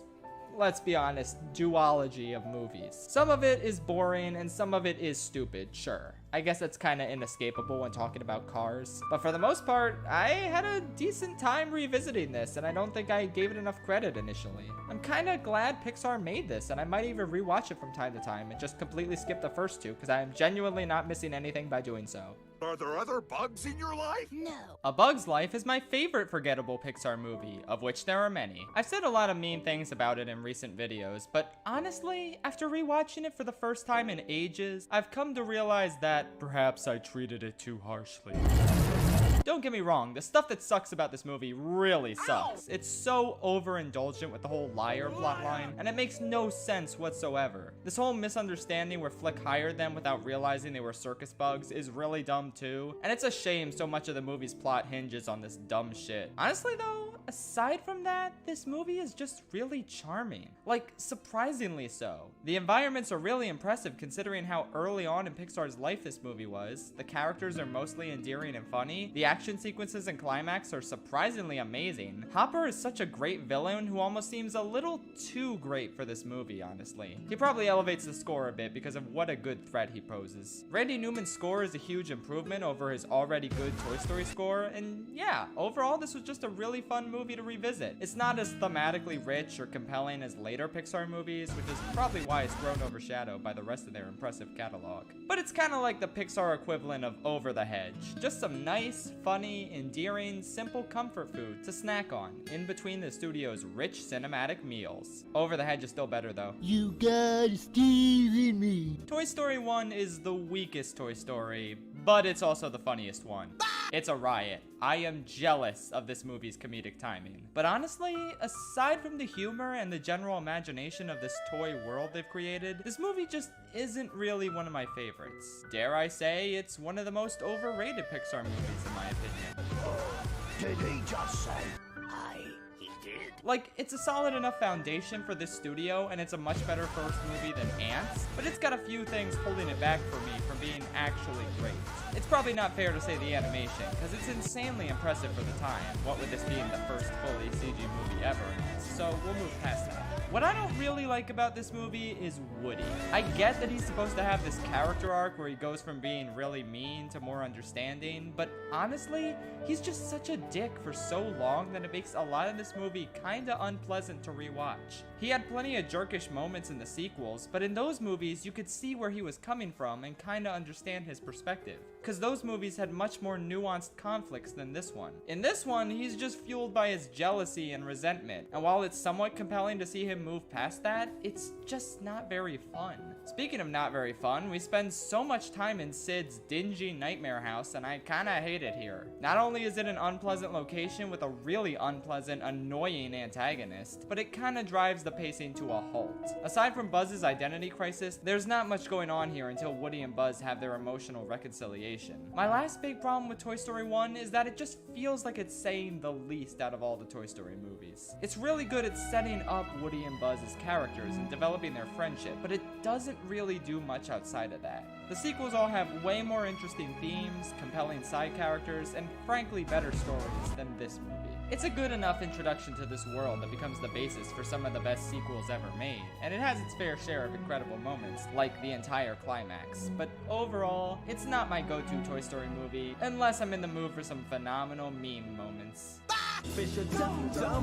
I like how with the non-Toy Story Pixar sequels, there's no real consensus regarding which one is best. Some people like Cars 3 or Incredibles 2 best, some are loyal to Monsters University, and you know there's at least one sick, depraved individual out there who genuinely thinks Cars 2 is the best Pixar sequel. Please, keep it to yourself. But for me, Finding Dory is by far the best out of this fairly mediocre group. Like, you still have to make a ton of concessions with it, just like with any Pixar sequel, but I think the movie's strengths far exceed its weaknesses. About those weaknesses, though, yes, it's real dumb that Dory gets these convenient memory flashbacks one after the other in order to move the plot along, and it makes the screenplay feel kinda repetitive at times. Marlin getting angry at Dory towards the beginning is kinda jarring and a bit of a regression for his character, even if it's just this one scene.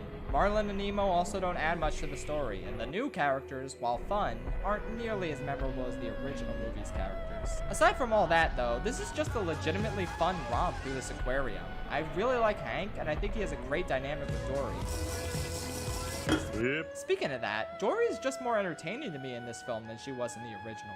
Every aspect of her backstory you could possibly ask for is explained in logical and clever ways. Like, she speaks whale because her childhood friend was a whale shark, And she can read because she grew up in this aquarium with all these words constantly surrounding her. That's neat. I also just love how encouraging this movie is for people with disabilities, and I think it's really clever how the movie introduces new characters who all have some sort of disability, but doesn't explicitly draw attention to any of them. Hank is missing an arm, Destiny has trouble seeing, Bailey lost his echolocation briefly, but none of these elements define who these characters are. Just like how Dory's disability doesn't define who she is or limit what she can accomplish. It's really powerful to see her parents worry over her and whether she'll be alright, only to lose her for so many years. That first-person perspective shot where Dory thinks her parents are dead is really great and anxiety-inducing, but the pinnacle of this movie is this incredible shot, where we see all the shells Dory's parents laid out in the hopes that she'd follow them home. It's such a tremendously powerful image, and I love how it isn't immediately explained. The audience is allowed to connect these dots for themselves and get hit in the feels. I don't know, man, this is just kind of everything I could ask for in a sequel to Finding Nemo. It's funny, it's emotional, it's just a really good time in spite of its flaws. It's one of the most overhated Pixar movies for sure. Like, come on guys, it's really fun. Also, the truck scene is complete and utter nonsense, but I kind of love it for that reason. Okay, moving on. Look, your friend is going to be in quarantine. That's where they take the sick fish. Bruh. Balloony started floating away. I tried to reach out and grab him, but I still don't get the hype around Up, my friends. It's a movie that peaks in the first 15 minutes and only ever comes close to those same heights in scattered short moments here and there. Like the scene where Russell talks about how he used to spend time with his dad and how the stuff they did may have been boring, but he remembers the boring stuff the most. And then that comes back when Carl flips through Ellie's adventure book and realizes that she felt the exact same way. That's so smart and touching. I really wish the rest of the movie was like this. But it's mostly just shenanigans with this kid and dog and bird, and nothing about it really feels all that cohesive or super engaging. It's just a fun adventure with decent characters and not much else. Doug is really fun, but I still don't care for Russell or Kevin all that much. The villain is pretty good, but not pretty great. And again, that's just kind of this movie.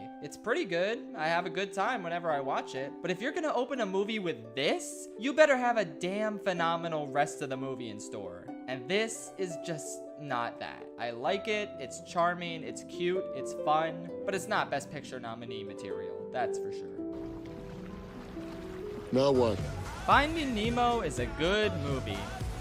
That's really about it. I feel like out of all the Pixar movies, this is the one where my opinion on it has changed the least over time. I thought it was good as a kid, it remained good as a teen, and it's still good as an adult. It's got really strong emotional beats and a lot of fantastic jokes, but like, overall, it kind of feels like it's saying the least out of all the 2000s Pixar movies, Cars excluded. It's charming in its simplicity, and it does have great messages for both parents and kids. But the story feels very episodic, and not all of these episodes really go towards furthering the movie's themes. Some are just cute, fun filler, but not much else. Dory's an okay character here, but she doesn't speak to me as much as she does to others, and I really don't care for the tank gang that much, but yeah, overall it's good. It has really high stakes and an immense sense of scale and wonder, which is ultimately what puts it above Finding Dory ever so slightly. I'm happy to revisit it every now and again, and I totally understand why a ton of people rank this one as one of Pixar's all-time bests. It's just not quite up there for me.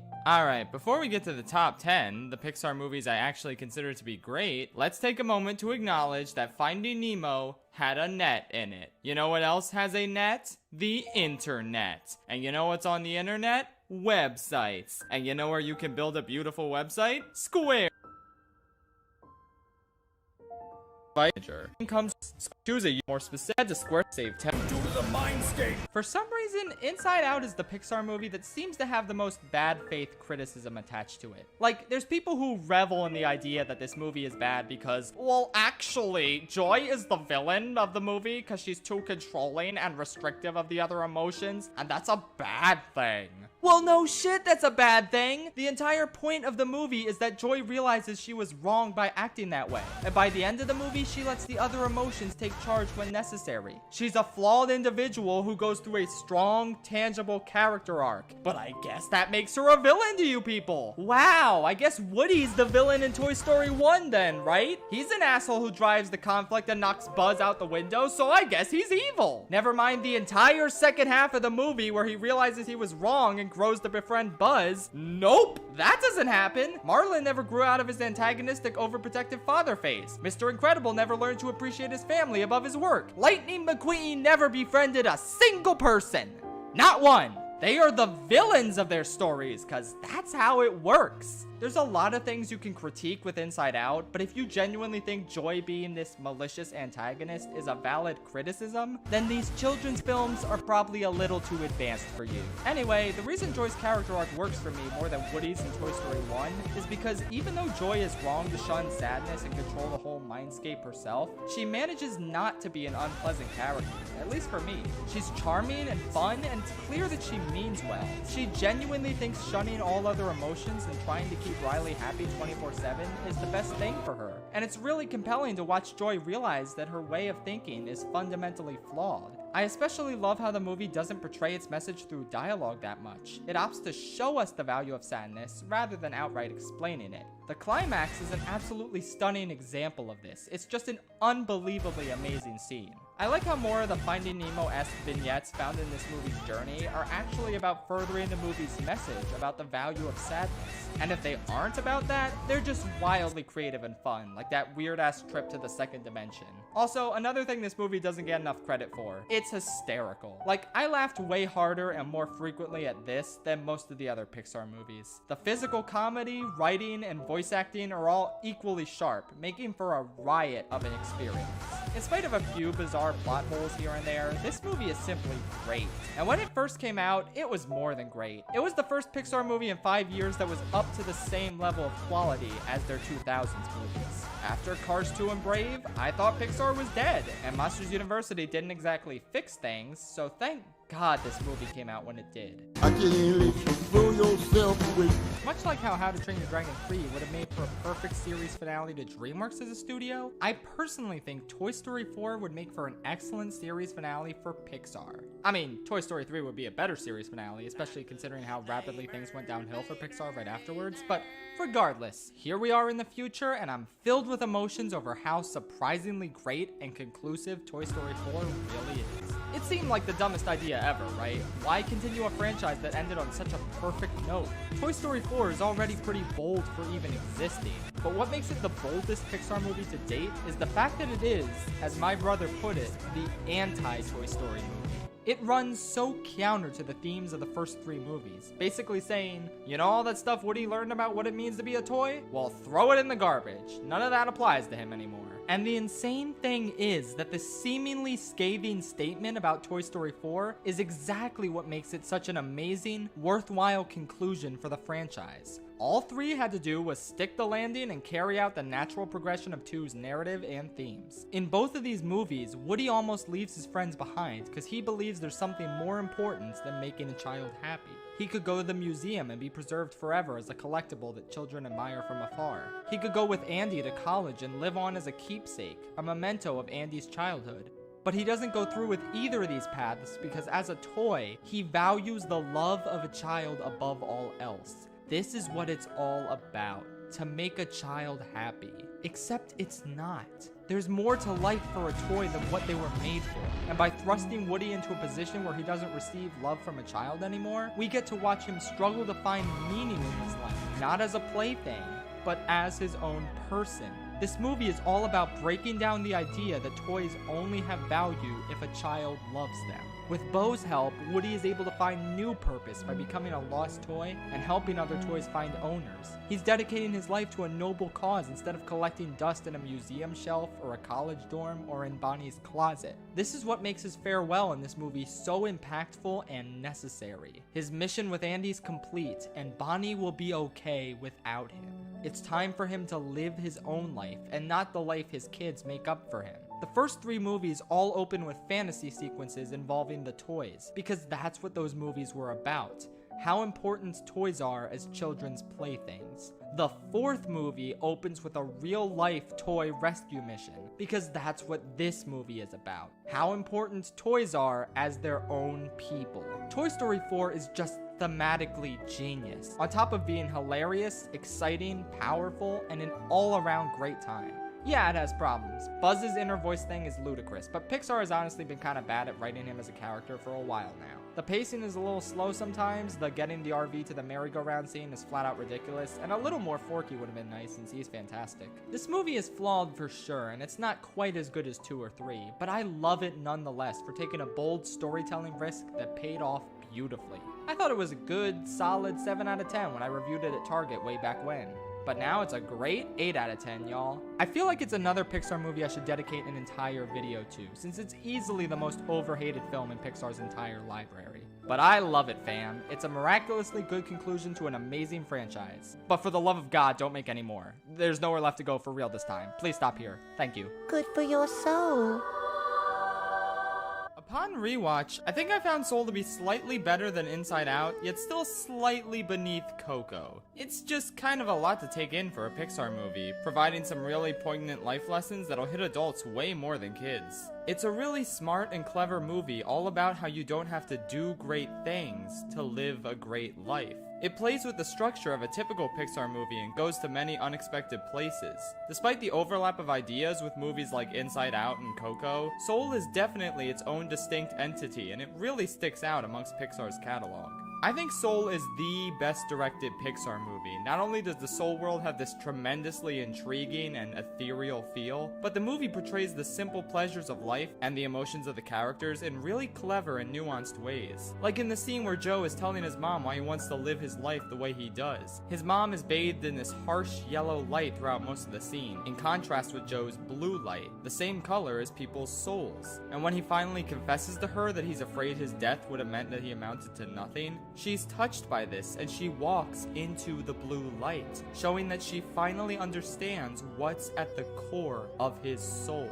I adore the way the lighting tells the story here. It's so good. Soul is sometimes a bit clunky in the script department, but for the most part, it's a genuine triumph. Definitely one of the best Pixar films in recent years, and well worth checking out if you haven't already. Spooky, scary skeletons and shivers down your spine. I thought for damn sure I was gonna make it through this Pixar marathon without crying once. I cleared the opening of Finding Nemo, the opening of Up, the end of Toy Story 3, the end of Inside Out. Literally nothing was gonna make me cry. Oh, god damn it. Yeah, no, this movie's impossible to clear without crying.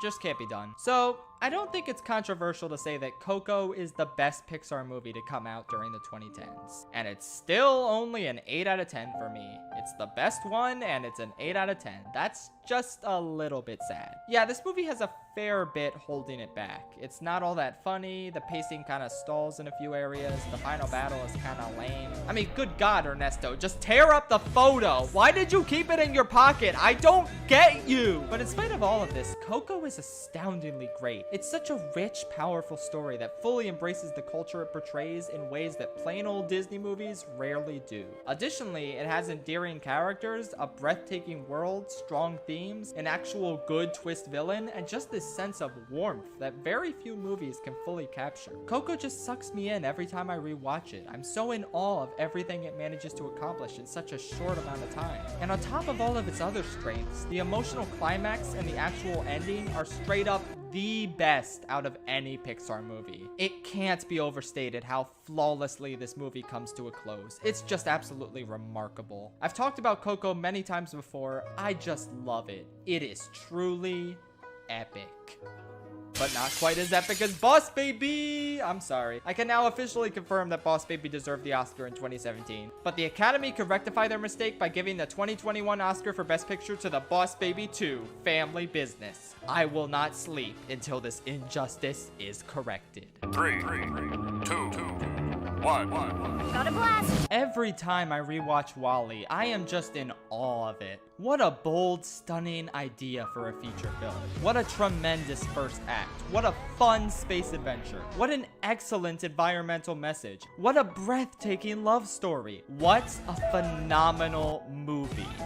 But damn it, that stupid wheel pisses me off. Otto is a passable twist villain and a pretty good obstacle for the heroes to overcome, but damn it! For a movie with such complex and layered robots as its protagonist, they really dropped the ball with the wheel. I feel like this movie begs for a villain with a counter ideology to the idea that Earth is sustainable. The humans from 700 years ago believed the Earth was beyond saving. The captain points out that the plant is living proof they were wrong. What is Otto's rebuttal to that? Irrelevant, Captain. What? Oh, okay, he doesn't really have a rebuttal. He's just boringly following his programming. Damn it, why can't he have an interesting motivation? Why can't he formulate his own opinion about Earth or humanity? Tell the captain why he thinks they're beyond salvaging. Illustrate what makes him his own character, rather than just a boring computer that does what he's told. Rogue AIs that independently think for themselves make for such interesting villains, and when literally every other robot in this story has their own personality and motivations independent of what they were programmed for, why did you stop with the fucking villain? Sorry, I'm really digging deep into this point because it is legitimately the only thing wrong with WALL-E. An amazing villain would have shot this movie into the top 3, honestly, but this spot is nothing to sneeze at. WALL-E is a masterpiece, and I totally understand why a ton of people rank it as the best Pixar movie. It's arguably their most audacious film to date, shining a light on the slow decay of our planet and the plague of mega corporations monopolizing every aspect of our lives. I'm shocked that real life by and large was okay with Pixar making this film. But above all else, WALL-E is a profound commentary on the nature of true love, as portrayed by nearly voiceless machines. And it miraculously works. No, it doesn't just work, it soars. This is an absolutely magnificent piece of art that everyone should experience at some point. God, just go watch WALL-E, fam. You won't regret it. Like I said earlier, Toy Story 3 is kind of the perfect series finale for Pixar. I'm glad the studio kept going, if only because of Coco, Inside Out, and Toy Story 4. But regardless, this would have been an excellent place to stop. Andy represents all of us growing up and driving away from the studio and the franchise that gave us so many fun times and emotional moments. But the thing is, this isn't the Pixar series finale, and it isn't even the Toy Story series finale anymore either. As I've said before, most people tend to judge this film exclusively on the power of its conclusion. But if you strip the movie of its conclusive weight by making another Toy Story movie, what exactly does this movie have? Simple. Hilarious new characters, intense drama, a perfect continuation of Two's themes and narratives, and an expertly constructed, wildly creative Prison Break. I love Prison Break movies so much, y'all, so it's no wonder this movie just does it for me. But on top of that, there's very little actually wrong with this movie. The only big problem for me is how the toys don't believe Woody when he claims they were being put in the attic, but even then, I can understand how they would assume the worst after Andy called them junk. It's kind of justified, but still a little weird they don't trust Woody after all these years. Aside from that, this movie is simply phenomenal. I love how the toys all get a chance to shine as a group. I think the jokes are really strong. I dig the darker tones so much, and I think Lotso makes for one of the best villains in any animated movie. It's a film I just never get tired of, and I think it works just as well as a penultimate installment in the series as it does a series finale. Hell, in terms of Woody's arc, I think it actually works better as the penultimate installment, like I said earlier. It's amazing, you know it's amazing, it's Toy Story 3, baby. It doesn't get better than this. Except when it did before, but we'll get to that. I've somehow gone this long on this channel without ever diving into Monsters, Inc., and why I absolutely adore it. This movie just has it all. It's arguably the funniest Pixar movie ever made, giving us tons of great physical comedy moments and hilarious running jokes. It has some of the most iconic characters Pixar has ever made, from the main cast to the side peeps. If you showed me this picture, I would immediately recognize him as the 2319 guy. This movie's characters and running gags are burned into my brain because they're so great. And the dynamic between the main characters is even better. It's cool to get a movie for once where we don't have to focus on an unlikely duo learning to become friends. We could just start things off with their great dynamic and focus on the plot and world building instead. Mike and Sully are one of the best Pixar duos ever, and I appreciate the fact that their friendship gets tested in a believable way. Every kids movie seems to indulge themselves in that whole main characters split up before coming back together in the climax shtick, but Monsters, Inc. is one of those movies where it feels earned. The scene where they split up really chokes me up to this day, and honestly, thinking back, this might have been the first time in my life when a movie ever made me feel sad. I must have been 3 or 4 at the time, but I can vaguely remember watching this scene and getting emotionally invested in something for the first time in my life. It's crazy to think about that. Anyway, speaking of usually overdone tropes that the movie earns, Waternoose is such a fantastic twist villain. Randall is intimidating and fun enough, but when you add on a second villain whose motivations line up and parallel real-world corrupt CEOs, that's some good shit. And the relationship between Sully and Boo is just the most wholesome thing in the whole universe. It's just perfectly paced. He grows to like her at the perfect time. He gives her a nickname at the perfect time. Their interactions are just so beautiful, and I wouldn't change a thing about them. Truth be told, I could go on for days about how great Monsters Inc. is. Everything comes together, from the humor, to the world building, to the villains, to the score, to the climax, to that powerhouse of a final scene. If I had any complaints, it would probably be a bit of messiness with the story towards the middle, but otherwise, I can't get enough of this one. It should have beat Shrek for the first animated feature Oscar ever, but considering how many Oscars Pixar has now compared to DreamWorks, I think it's okay to let this one slide. No, officer, I swear. Now this is what I'm talking about. Toy Story 2 is a masterpiece and a huge improvement over the original in nearly every way. It's like a tiny bit less funny than the first movie, and let me emphasize that, a tiny bit. This movie is still an absolute comedic riot. It made me laugh again and again. It's so smart and tightly written and adventurous and fun, and as close to perfection as Toy Story has ever gotten. As I've said before, this is the Toy Story that feels the most like an indie film, specifically with the Woody stuff. It's very introspective and compelling, and there are some parts where I start to think he might actually be better off at the museum. It's genuinely fantastic stuff, and it sets the stage perfectly for the rest of the films in the franchise to expand on this one's themes. Because Toy Story 2 is such a thematically rich film. It's a story about abandonment, grief, legacy, found family versus blood family, and so much more. It deals with such heavy concepts while managing to remain entirely lighthearted and fun throughout. The Buzz storyline is a hysterical romp with some of the first movie's most iconic side characters. The Woody storyline is a powerful, deconstructive look at what it means to be a toy, and whether it's worth subjecting yourself to all the wear and tear and eventual heartbreak once your kid grows up. Ultimately, it's beautiful to see Woody decide that it's worth it to stick by Andy and give Jessie another chance to be loved by a kid again. They know it'll all end one day, but at least they'll have each other for infinity and beyond. Even when they're miles apart, living out different lives and doing different things, they'll always have each other. I'm not even sure what else there is to say. Toy Story 2 is just one of the best sequels ever made. It expands the Toy Story universe so thoroughly and tells us way more about Woody and Buzz. It continues the story in a bold new direction. It introduces incredible new themes that build off of the original movie's foundation perfectly, and it leaves a huge impact on the remainder of the franchise. It's probably the best animated sequel of all time. I don't know if it's my favorite though, don't make me choose. And it's absolutely insane to think about how magnificent this film turned out when you take its insanely troubled production history into account. Like, the fact that the film turned out this incredible given its insane time constraints is one of the biggest success stories in the history of film, honestly. It's a near perfect masterpiece and the pinnacle of the most iconic and acclaimed animated franchise ever. But there's still 2 movies that are even better. And if you've watched a certain ranking video or a certain 1-hour analysis, you know exactly what those movies are. Oh, shit!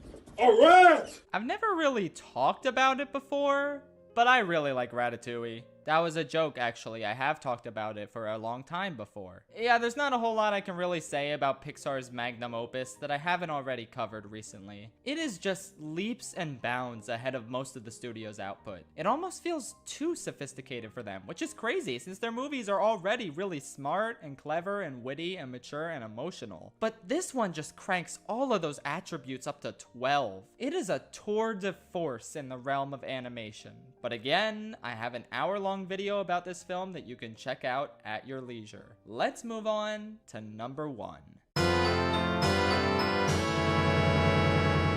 Literally, what more could you possibly want out of a movie? The Incredibles is as close to perfection as Pixar has ever gotten. I genuinely can't think of a single thing wrong with this movie outside of its dated animation on the background humans. Like, yikes, bruh. Otherwise, this is Pixar and Brad Bird at the top of their game, delivering a shockingly mature and adult script with a hefty dose of subtext to pick up on. From the domestic turmoil to the critique of insurance company practices to the unflinching amount of death that gets the dramatic weight it deserves, The Incredibles does not let up with its explicitly adult themes and story. It provides a bleak yet ultimately captivating look at a man trapped in a state of perpetual mediocrity, longing to break free and recapture the glory and acclaim of his youth, until he finally learns to live in the present and appreciate his amazing, supportive family. Oh, and they're all superheroes. That's just the icing on the deepest, richest, most delicious cake you'll ever eat and Pixar will ever bake. The way this movie transforms from a compelling, committed character drama in its first act to a gripping superhero adventure in its second and third is simply mind-blowing. Like, it's not enough that this animated movie released by Disney is a legit amazing character drama, but it also happens to be the best superhero movie ever. Don't debate me on that, you know it's true. The Incredibles is the absolute gold standard for the medium of animation, and while I think Ratatouille pushed its artistic boundaries a little further and deserves the title of Pixar's magnum opus, The Incredibles is nonetheless my pick for Pixar's best film. I don't know how Brad Bird does it, but there's no adult-oriented Pixar films before he joins the studio, and after he joins, there's 2. Coincidence? I think not! Also, isn't it wild that this is kind of a spy movie, and Cars 2 is attempting to be that? It's interesting, like, Pixar can only make the worst spy movie of all time or the best spy movie of all time. There's literally no in-between whatsoever. Huh, weird.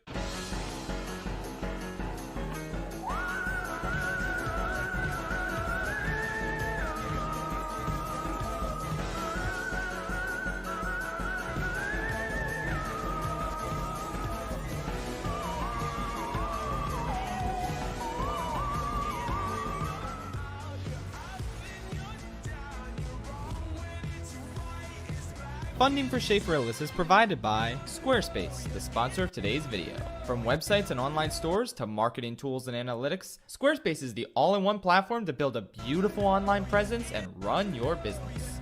A couple years back, I ranked every Disney Renaissance film. Logically, the next step would be to rank every Disney film from the following decade.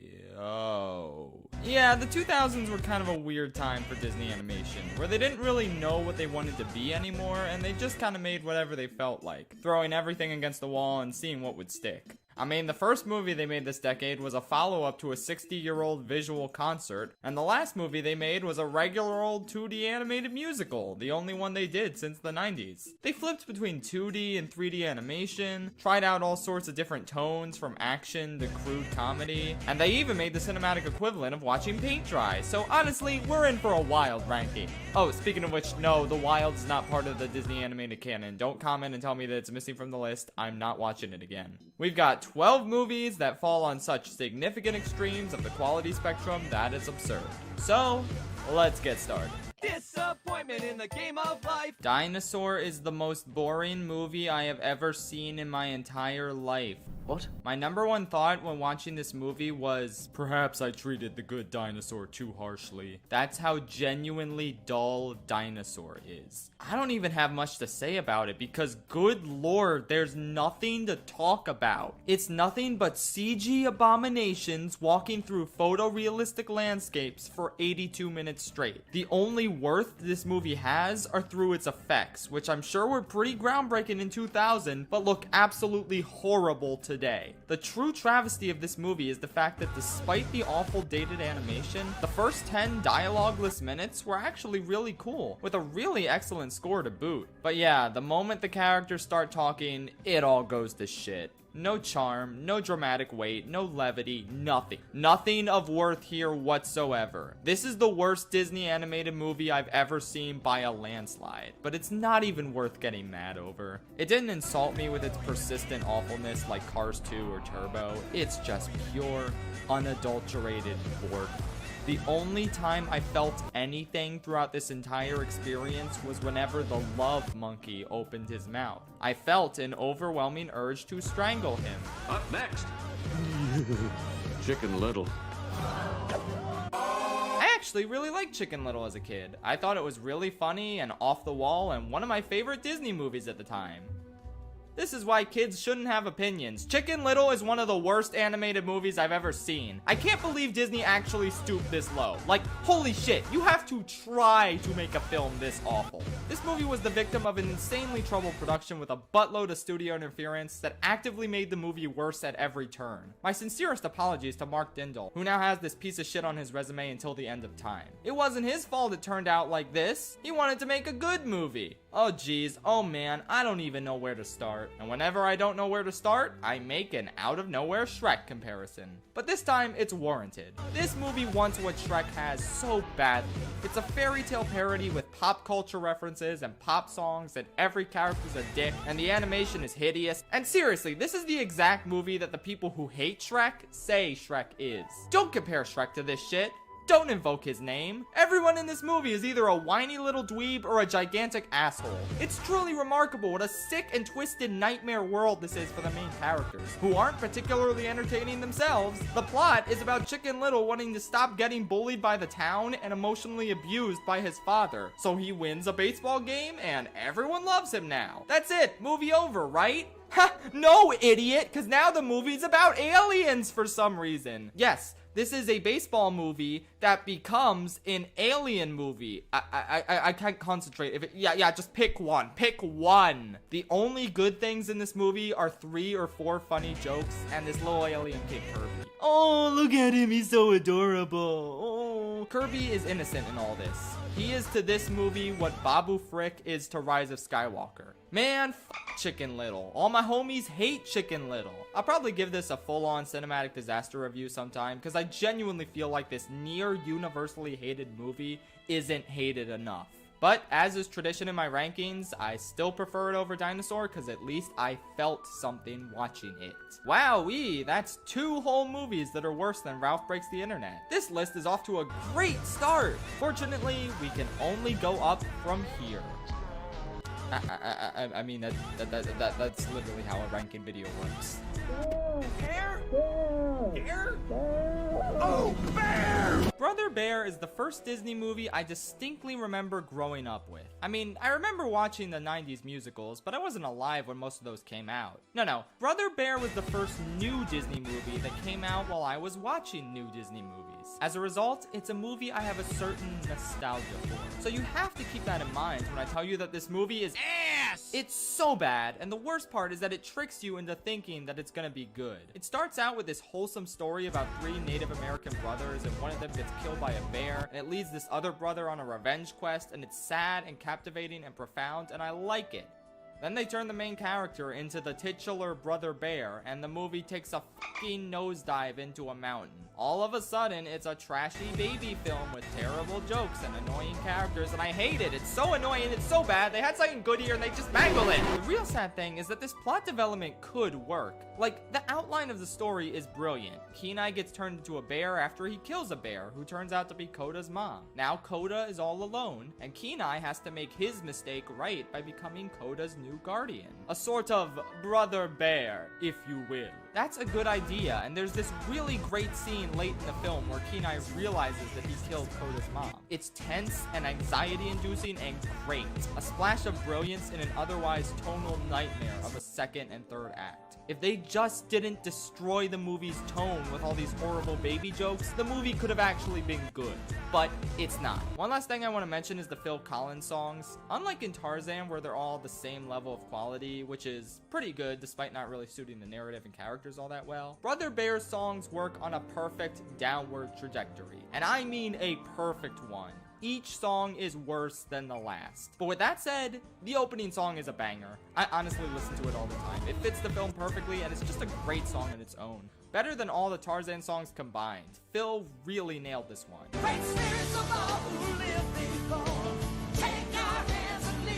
Then there's there's On My Way, which is just kind of average, even a little inferior to the Tarzan songs. I hate how it starts out with Coda singing the opening part, only to cut to Phil Collins. Like, really, Disney? You can't let the characters sing one musical number? Not one. Off. And then we have this hilariously bad number at this bear amusement park, which is literally just a Barney the Dinosaur song. You can't convince me otherwise.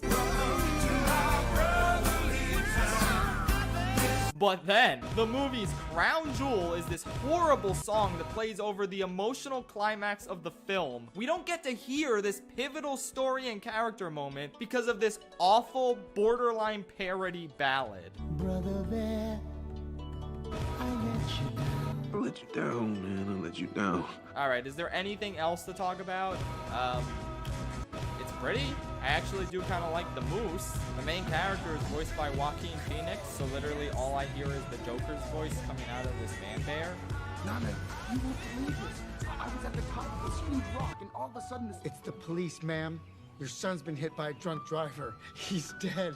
So, that's fun. I don't know, let's move on now. A cat is not a dog. I have so little to say about Bolt that it hurts. I think it's a deeply mediocre and contrived movie that has the occasional charming moment, but it's mostly pretty dull. It's absolutely ridiculous that this TV show Bolt is on goes to such insane lengths to make this dog think that the show he's on is his real life. Like, they don't do alternate takes because it'll ruin the immersion for the dog, which will apparently ruin the immersion for the audience. Does the movie not realize how insane that sounds? Do you see how many special effects this show requires? What if one of them didn't work that day and they had to redo the shot? That seriously never happened before? None of the actors have ever messed up in front of Bolt? Are you kidding me? Uh-oh, Bolt thinks his owner is in trouble and he escapes, but now he has to realize that he's not actually a super dog, just a regular dog. But he also learns that to a kid, being a regular dog is just as super as being a super dog. Why yes, movie, I have seen Toy Story before. I love watching a lamer version of Buzz Lightyear's character arc. Then there's this annoying cat with a terrible New York accent and this mildly annoying hamster, and also Bolt is voiced by John Travolta, who annoys me personally.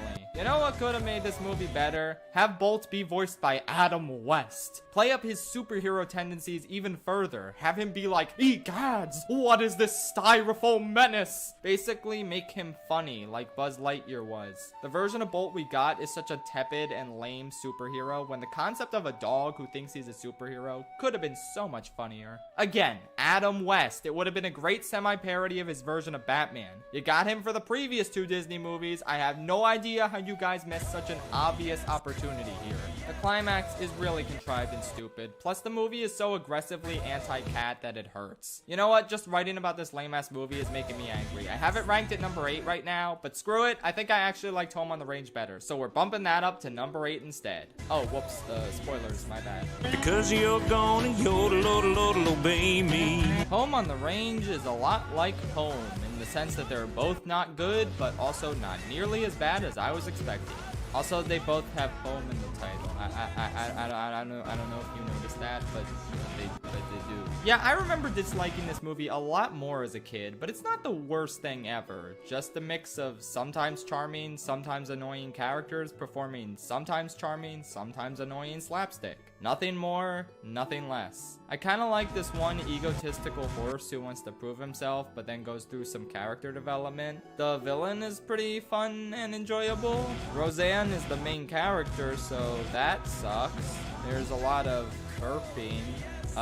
Steve Buscemi shows up for like 5 minutes late in the film, and I wasn't expecting that. That was a nice surprise. Oh, and Patrick Warburton shows up for like 1 minute, so that was nice too. There's a song that's sung by a character in the film, like a musical, like how Disney used to make, and the song is not terrible, so that was cool.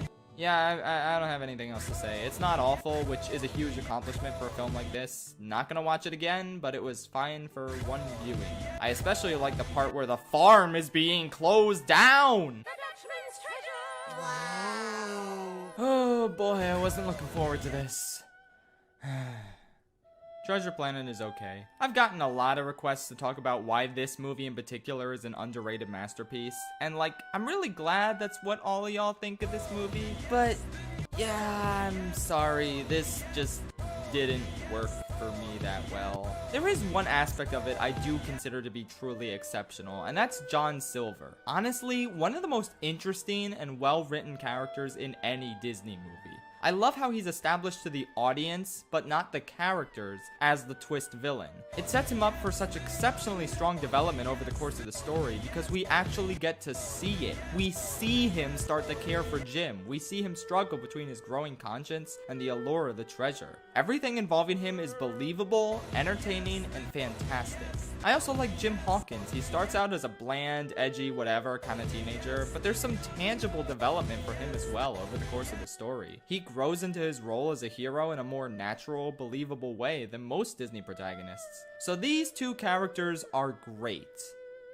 Everything else about the movie isn't. Wow, these Doppler and Amelia characters seem potentially fun and interesting. I love how the movie doesn't use them at all and shoves them into a ridiculous forced side romance. The aesthetic of this movie is unique for sure, but honestly, it was mostly just distracting and weird for me. I just don't think the old-timey ships and outfits blend that well with futuristic tech at all, and it made it really difficult to get invested in the setting. The pacing of this movie is so strange. It almost feels like a completely different film halfway through when they get to Treasure Planet. And while I didn't love the first half, I definitely preferred it because it didn't have this obnoxious dickhead robot who honestly might be worse than Turk in terms of sheer annoyance. The only way I can imagine this character working is if they were voiced by the same voice actor who plays Master Shake and Gazpacho. Like, try and picture this robot with that voice. You start off as this blade of grass, and then you go inside and it's like a luge. You go down the esophagus, you're in the stomach, large intestine, small intestine, favorite part, by the way. If only, am I right? And Morph. Actually, I really like Morph. He's great. Overall, I could totally see what makes this movie such a cult classic and why so many of you love it. I just can't relate. I really wish I could. I wish everything else in the movie was on the same level as John Silver and his relationship with Jim. I have nothing but respect for Ron Clements and John Musker, who fought tooth and nail to get this movie made for so many years. But for me, this is probably their weakest work, and I feel really bad about saying that since it was their longtime passion project, and it bombed spectacularly at the box office. That really sucks. But at least they got to create Tamatoa 14 years later, so honestly, I call that an absolute win. What's that? 3 bells! You all know what 3 bells means, right? Free ice cream! No, you silly billies! No! It means the sky is falling! Everybody stay calm, let's just all check Twitter for updates on the current apocalypse. Oh no! The only thing trending on Twitter is a Minecraft YouTuber sneezed or something. I mean, I guess that is more important than everything else that's going on with the world. So yeah, I guess Twitter has good priorities. But still, if only someone made a website that could give us updates on the falling sky. If you don't like .com off your frog movie that came. Froggy, are you in this man's crotch? Out of every Disney movie that came out in the 2000s, arguably the most divisive decade in Disney's entire history, would you believe me if I said that I have the most mixed feelings about The Princess and the Frog? It feels like this should be a slam dunk for me, right? It's a 2D musical. Literally, what more could I ask for? That's what I thought too. But to me, this is weaker than every Disney Renaissance musical, Pocahontas excluded, and it pretty much all ties back to the story. It's basically got the exact same problem as Brother Bear, just not quite as drastic. The opening is great. I love Tiana, and I really care for her plight. Naveen seems like a pretty fun character as well. Dr. Facilier is a really smooth villain. The songs are great. Everything seems to be going well, and the main character's a frog now. Hey Disney, how about you stop turning people of color into animals? It's a really weird and gross trend. The studio did a ton of this decade, so I wanted to say that right off the bat. But like, in these other movies, it at least makes sense story-wise. Kuzco needs to be taught a lesson because he's a gigantic asshole. Kenai needs to be taught a lesson and be a brother bear to this kid. Later on, we got Pixar's Soul, and by being a cat, Joe learns a lesson about enjoying the small moments in his life. And in this movie, Naveen becoming a frog makes sense because he's very egotistical and needs to be taken down a peg. See, this trend that stunningly never happens to white people for some reason at least works for these specific characters and their arcs. Now, riddle me this, dear viewer. What the f*** did the... What the f*** did Tiana do to turn? What the f did Tiana do to deserve? What the f did Tiana do to? What the f did Tiana? What the f did This is the hardest thing I've ever had to say. What the f did Tiana do to deserve turning into a frog? Like, if we can somehow ignore the fact that Disney's first black princess is a frog for 80% of the movie, how does her being a frog tie into her previous motivation of following her dream and opening her restaurants? Is there any significant character flaw in her that was fixed by her experience being a frog? The closest thing I could figure is that she apparently works too hard and she doesn't need to follow her dream because love is all she really needed. And being a frog somehow helped her realize this? This is stupid. How does kissing a frogman even turn her into a frog? Did Dr. Facilier really take the time to program this into the curse he put on Naveen? Did he expect Naveen to kiss someone? Did he really think to himself, oh man, it would be so hilarious if some lady tried kissing this frog and then got turned into a frog herself, even though the plan was to keep him locked up forever so that wouldn't even be a possibility. Okay, whatever. Both our main characters are frogs and the stuff I liked about the first half hour is gone now. Cool. Is the middle chunk of this movie gonna be good? No, not really actually. There are some charming moments since these characters are good and I like this trumpet alligator, but a lot of it is just shitty slapstick filler with annoying crocodiles and irritating hunters and this stupid ass firefly.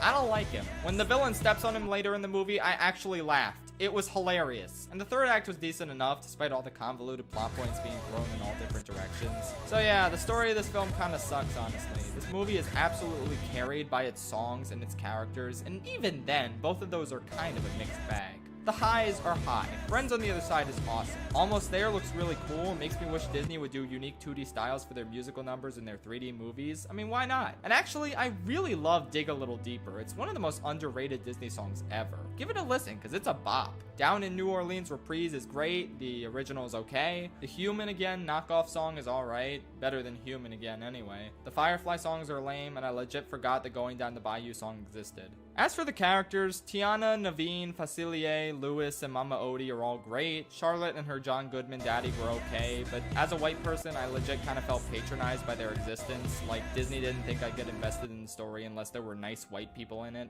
Lawrence was dummy thick, so he gets a pass, and Ray can go die. Oh wait, he did. Awesome. I honestly can't decide if I love or hate this movie. It has so many hallmarks of Disney at its 2D musical best, and yet it's got so much stupid shit in it that it really doesn't hold up that well compared to the Disney Renaissance films. But I guess it's okay. It's an okay movie that just barely cracked the top half of this list, which should really go to show you that this decade of Disney films was kinda ass. Fortunately, there are 5 really good movies left to talk about, so let's get into those. In the future, entertainment will be randomly generated. I'm deeply shocked that I liked Meet the Robinsons as much as I did. I thought it was okay as a kid, but no man, it's honestly really good, if a bit flawed in a few areas. Most of these flaws can be found with the titular Robinson family. Every scene involving them felt like the filmmakers were throwing everything against the wall and none of them were sticking. Except the Adam West pizza guy. He was good. Everything else was just kind of structureless randomness for the sake of structureless randomness, and I kind of hated most of the scenes with the family. I mean, why do they have to be this big with this many underdeveloped weirdos? It just made for a really tedious experience. And the way the villain is defeated is weird too. Like, why did Lewis have to go to them in person and tell them to their face that he wasn't gonna invent them? Like, couldn't he just think about not inventing them and that could fix everything? I don't know, that stuff, plus a couple other weird tonal killers here and there, hold this movie back from true greatness. But despite its failures, this movie keeps moving forward and becomes one of the funniest, smartest, most consistently innovative movies Disney has ever put out. It's so damn good in so many ways. Out of all the movies on this list, this one's probably the second funniest. There are so many hysterical running gags and little moments here and there that I was legitimately taken aback. I was not expecting this movie's writing to be as sharp and clever as it was. Lewis and Wilbur are solid enough characters, but my god, Bowler Hat Guy is one of the funniest and most entertaining Disney villains ever. I love his backstory, both in terms of how hilariously petty and legitimately sad it is. It's so thematically genius how this guy refuses to grow and move on from his past, in sharp contrast to Lewis's desire to keep moving forward. And the way Lewis has to grapple with the stuff in his past versus the future he learns about. Oh my god, it's so good. This movie is just so brilliant on so many levels, and it's funny, and it's emotional, and it's subversive. Oh man, go watch it. It's more flawed than the average Disney movie, which is a real shame, but then again, every time it stumbles, it picks itself back up again, just like the main character. This one's definitely going on the list of movies I need to make a full video on eventually, maybe, possibly. Ain't Sephiroth the one who's supposed to be the dark part of Cloud's heart? Fantasia 2000 was a magnificent start to this decade of Disney films. Mostly. I liked almost every part to some extent, and in fact, I might as well do a mini ranking of all the parts. Why not? The celebrity portions don't get a ranking because most of them suck and kill the tone. I like James Earl Jones though, he can stay. Number 8, the Tin Soldier one. I thought it was really lame and didn't fit the music very well at all. No thank you, Bob. Number 7, the Flamingo and Yo-Yo one. Cute and funny, but also aggressively short and tonally a little weird. Number 6, the Butterfly one. Definitely has its moments of coolness and beauty, but some of it wasn't as visually stimulating as it thinks it is. Number 5, Donald's Ark. Very cute and visually interesting, though I find it absolutely ludicrous that Donald and Daisy didn't encounter each other once during the 40 days and nights spent on this ark. How is that even possible? Number 4, The Sorcerer's Apprentice. It's a classic. This was actually my first time watching it, and I think it's great. They even got Master Kingdom Hearts to make an appearance. Truly incredible. Number 3, The Space Whales. Truly magnificent. There were a few slow parts, but mostly this was a spectacle to behold. A transcendent, dreamlike experience. Good use of CG as well that still holds up. Number 2, The Anime Nature Girl. This came close to being number 1, but fell a bit short because I feel like the main conflict was resolved a bit too quickly and easily. Otherwise, it's flawless. One of the most breathtaking things Disney has ever created. Just so magnificent on so many levels, I can't sing its praises enough. Number 1, the New York one. Visually incredible, fits the music so well, has such a unique vibe. I love basically everything about it. It needs to be seen to be believed. So damn great. Yeah, I mean, this is a hard film to talk about because it's less of a film and more of a visual concert, but as a visual concert, I thought it was great. I liked everything except the toy soldier and the celebrities, and it's very, very good. You should watch it and stuff. Also, I should probably watch the original sometime, huh? Oh yeah, it's all coming together. Ha! Boom, baby! I have a whole video on The Emperor's New Groove already, but TLDR, this movie's a bop. I don't think it's a masterpiece, but I do think it's great. One of, if not the funniest Disney movie, with stellar animation, fantastic characters, and just this incredible sense of unbridled fun that few movies can accurately replicate. I think it's a little lightweight in terms of its runtime, and it really could have used some songs. They'd fit the tone of the movie perfectly and make it even more enjoyable. I will never get over the death of Snuff Out the Light, one of the best Disney villain songs ever, if it was only allowed to exist as part of the finished movie. I think the pacing of many emotional moments can feel rushed as well. I want to feel things at certain points, but the film is just always zooming and won't slow down for any feels whatsoever. If it had those feels and those songs, boom, instant 10 out of 10. But as is, it's an 8 out of 10 experience with a 10 out of 10 score in the pure comedy department. At times, it almost feels too clever and funny to be a Disney movie, especially an early 2000s Disney movie. It's also so miraculous that it turned out this great in spite of its notoriously rough production. Honestly, looking at the movie, you could never tell. A sharp contrast to modern Disney movies where you can so easily tell when a production was troubled. I have a ton more I could say about this movie, but I said it all already, so check out the video I said it in. I just really love this one, and chances are, so do you. Oh! You suck it! Oh! Atlantis the Lost Empire is so damn great! How come none of y'all never told me? Like, seriously, I'm absolutely floored by how good this movie is. I wasn't expecting it at all, but I guess that was my mistake, considering how this movie's directors are the same ones behind Beauty and the Beast, Hunchback of Notre Dame, and the Madagascar Penguins and the Christmas Caper. I am so sorry I ever doubted them. The biggest positive by far is the cast of characters. Like, Milo's a fine, typical Disney protagonist, Kita's a pretty solid princess, Rourke is a good enough villain, blah blah blah. But holy shit, the side characters in this are amazing. They all have these distinct backstories and personalities and styles of humor, and they play off of each other insanely well. God, they all deserve a TV show. Make an Atlantis TV show, Disney. Put it on Disney Plus. I know you canceled one when this movie bombed at the box office, but for the love of God, bring it back. The animation is also really stellar and distinct from any other Disney film. It's got this comic book aesthetic that just looks incredible. It makes every scene just pop, and I can't get enough of it. The story legitimately had a lot of mystery surrounding it. I wasn't sure what was gonna happen or what the Atlantean culture would be like, and I think that's the hallmark of a really strong sci-fi sci-fi storyline. I also like how adult this movie feels, not just in its jokes and animation style and constant death, but in its messages. Like, there's a legit, strong anti-imperialist message here. The guy who's here to plunder an ancient civilization and kill off its inhabitants in order to get rich is the villain, which, yeah, exactly. I don't even know what else to say, man. This film is just magnificent. Sometimes its story can be a bit clunky, and I wish we could have gotten even more of the side characters. But overall, this movie is everything Pocahontas should have been. It's everything Sinbad should have been. Hell, y'all are really gonna hate me for saying this, but it's everything Treasure Planet should have been. I'm shocked that more people haven't told me to check this one out in particular, because it's quickly become one of my favorite Disney movies. I don't even miss the songs like I do with Emperor's New Groove. I think they hit the perfect tonal sweet spot for an exciting, mystifying, absolutely incredible action adventure. Please, for the love of God, check this movie out. It's so good, you guys. You have no idea.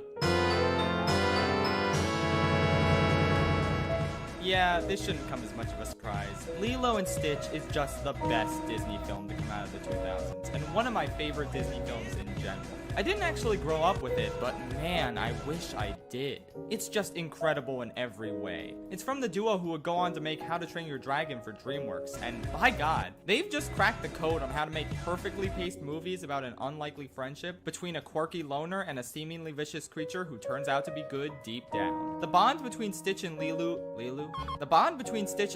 is absolutely precious, and it's such a brilliant pairing. Lilo is a troubled, destructive child who's hard to deal with a lot of the time, and Stitch is like a twisted alien counterpart, a being who was created as a tool for destruction. But seeing them come together, seeing Lilo finally find a friend who appreciates her quirky tendencies, seeing Stitch develop and find purpose beyond what he was created for, all of this is just absolutely brilliant, funny, and heartwarming stuff.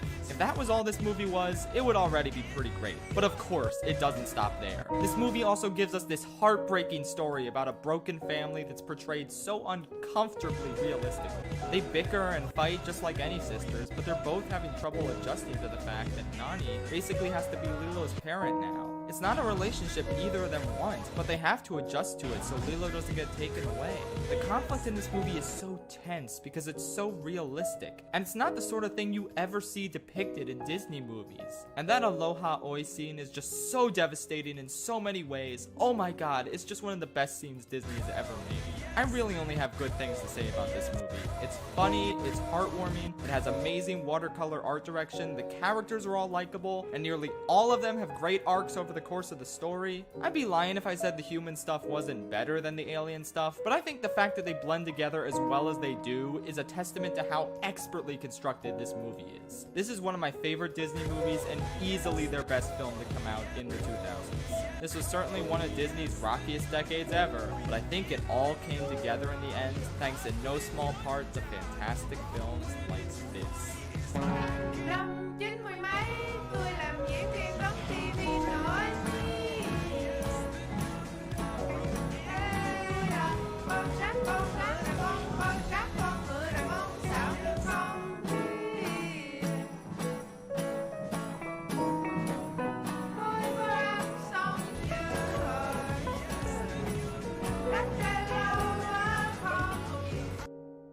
Funding for Schaefer Illis is provided by Skillshare. Tune in until the end of the video to find out how you can try Skillshare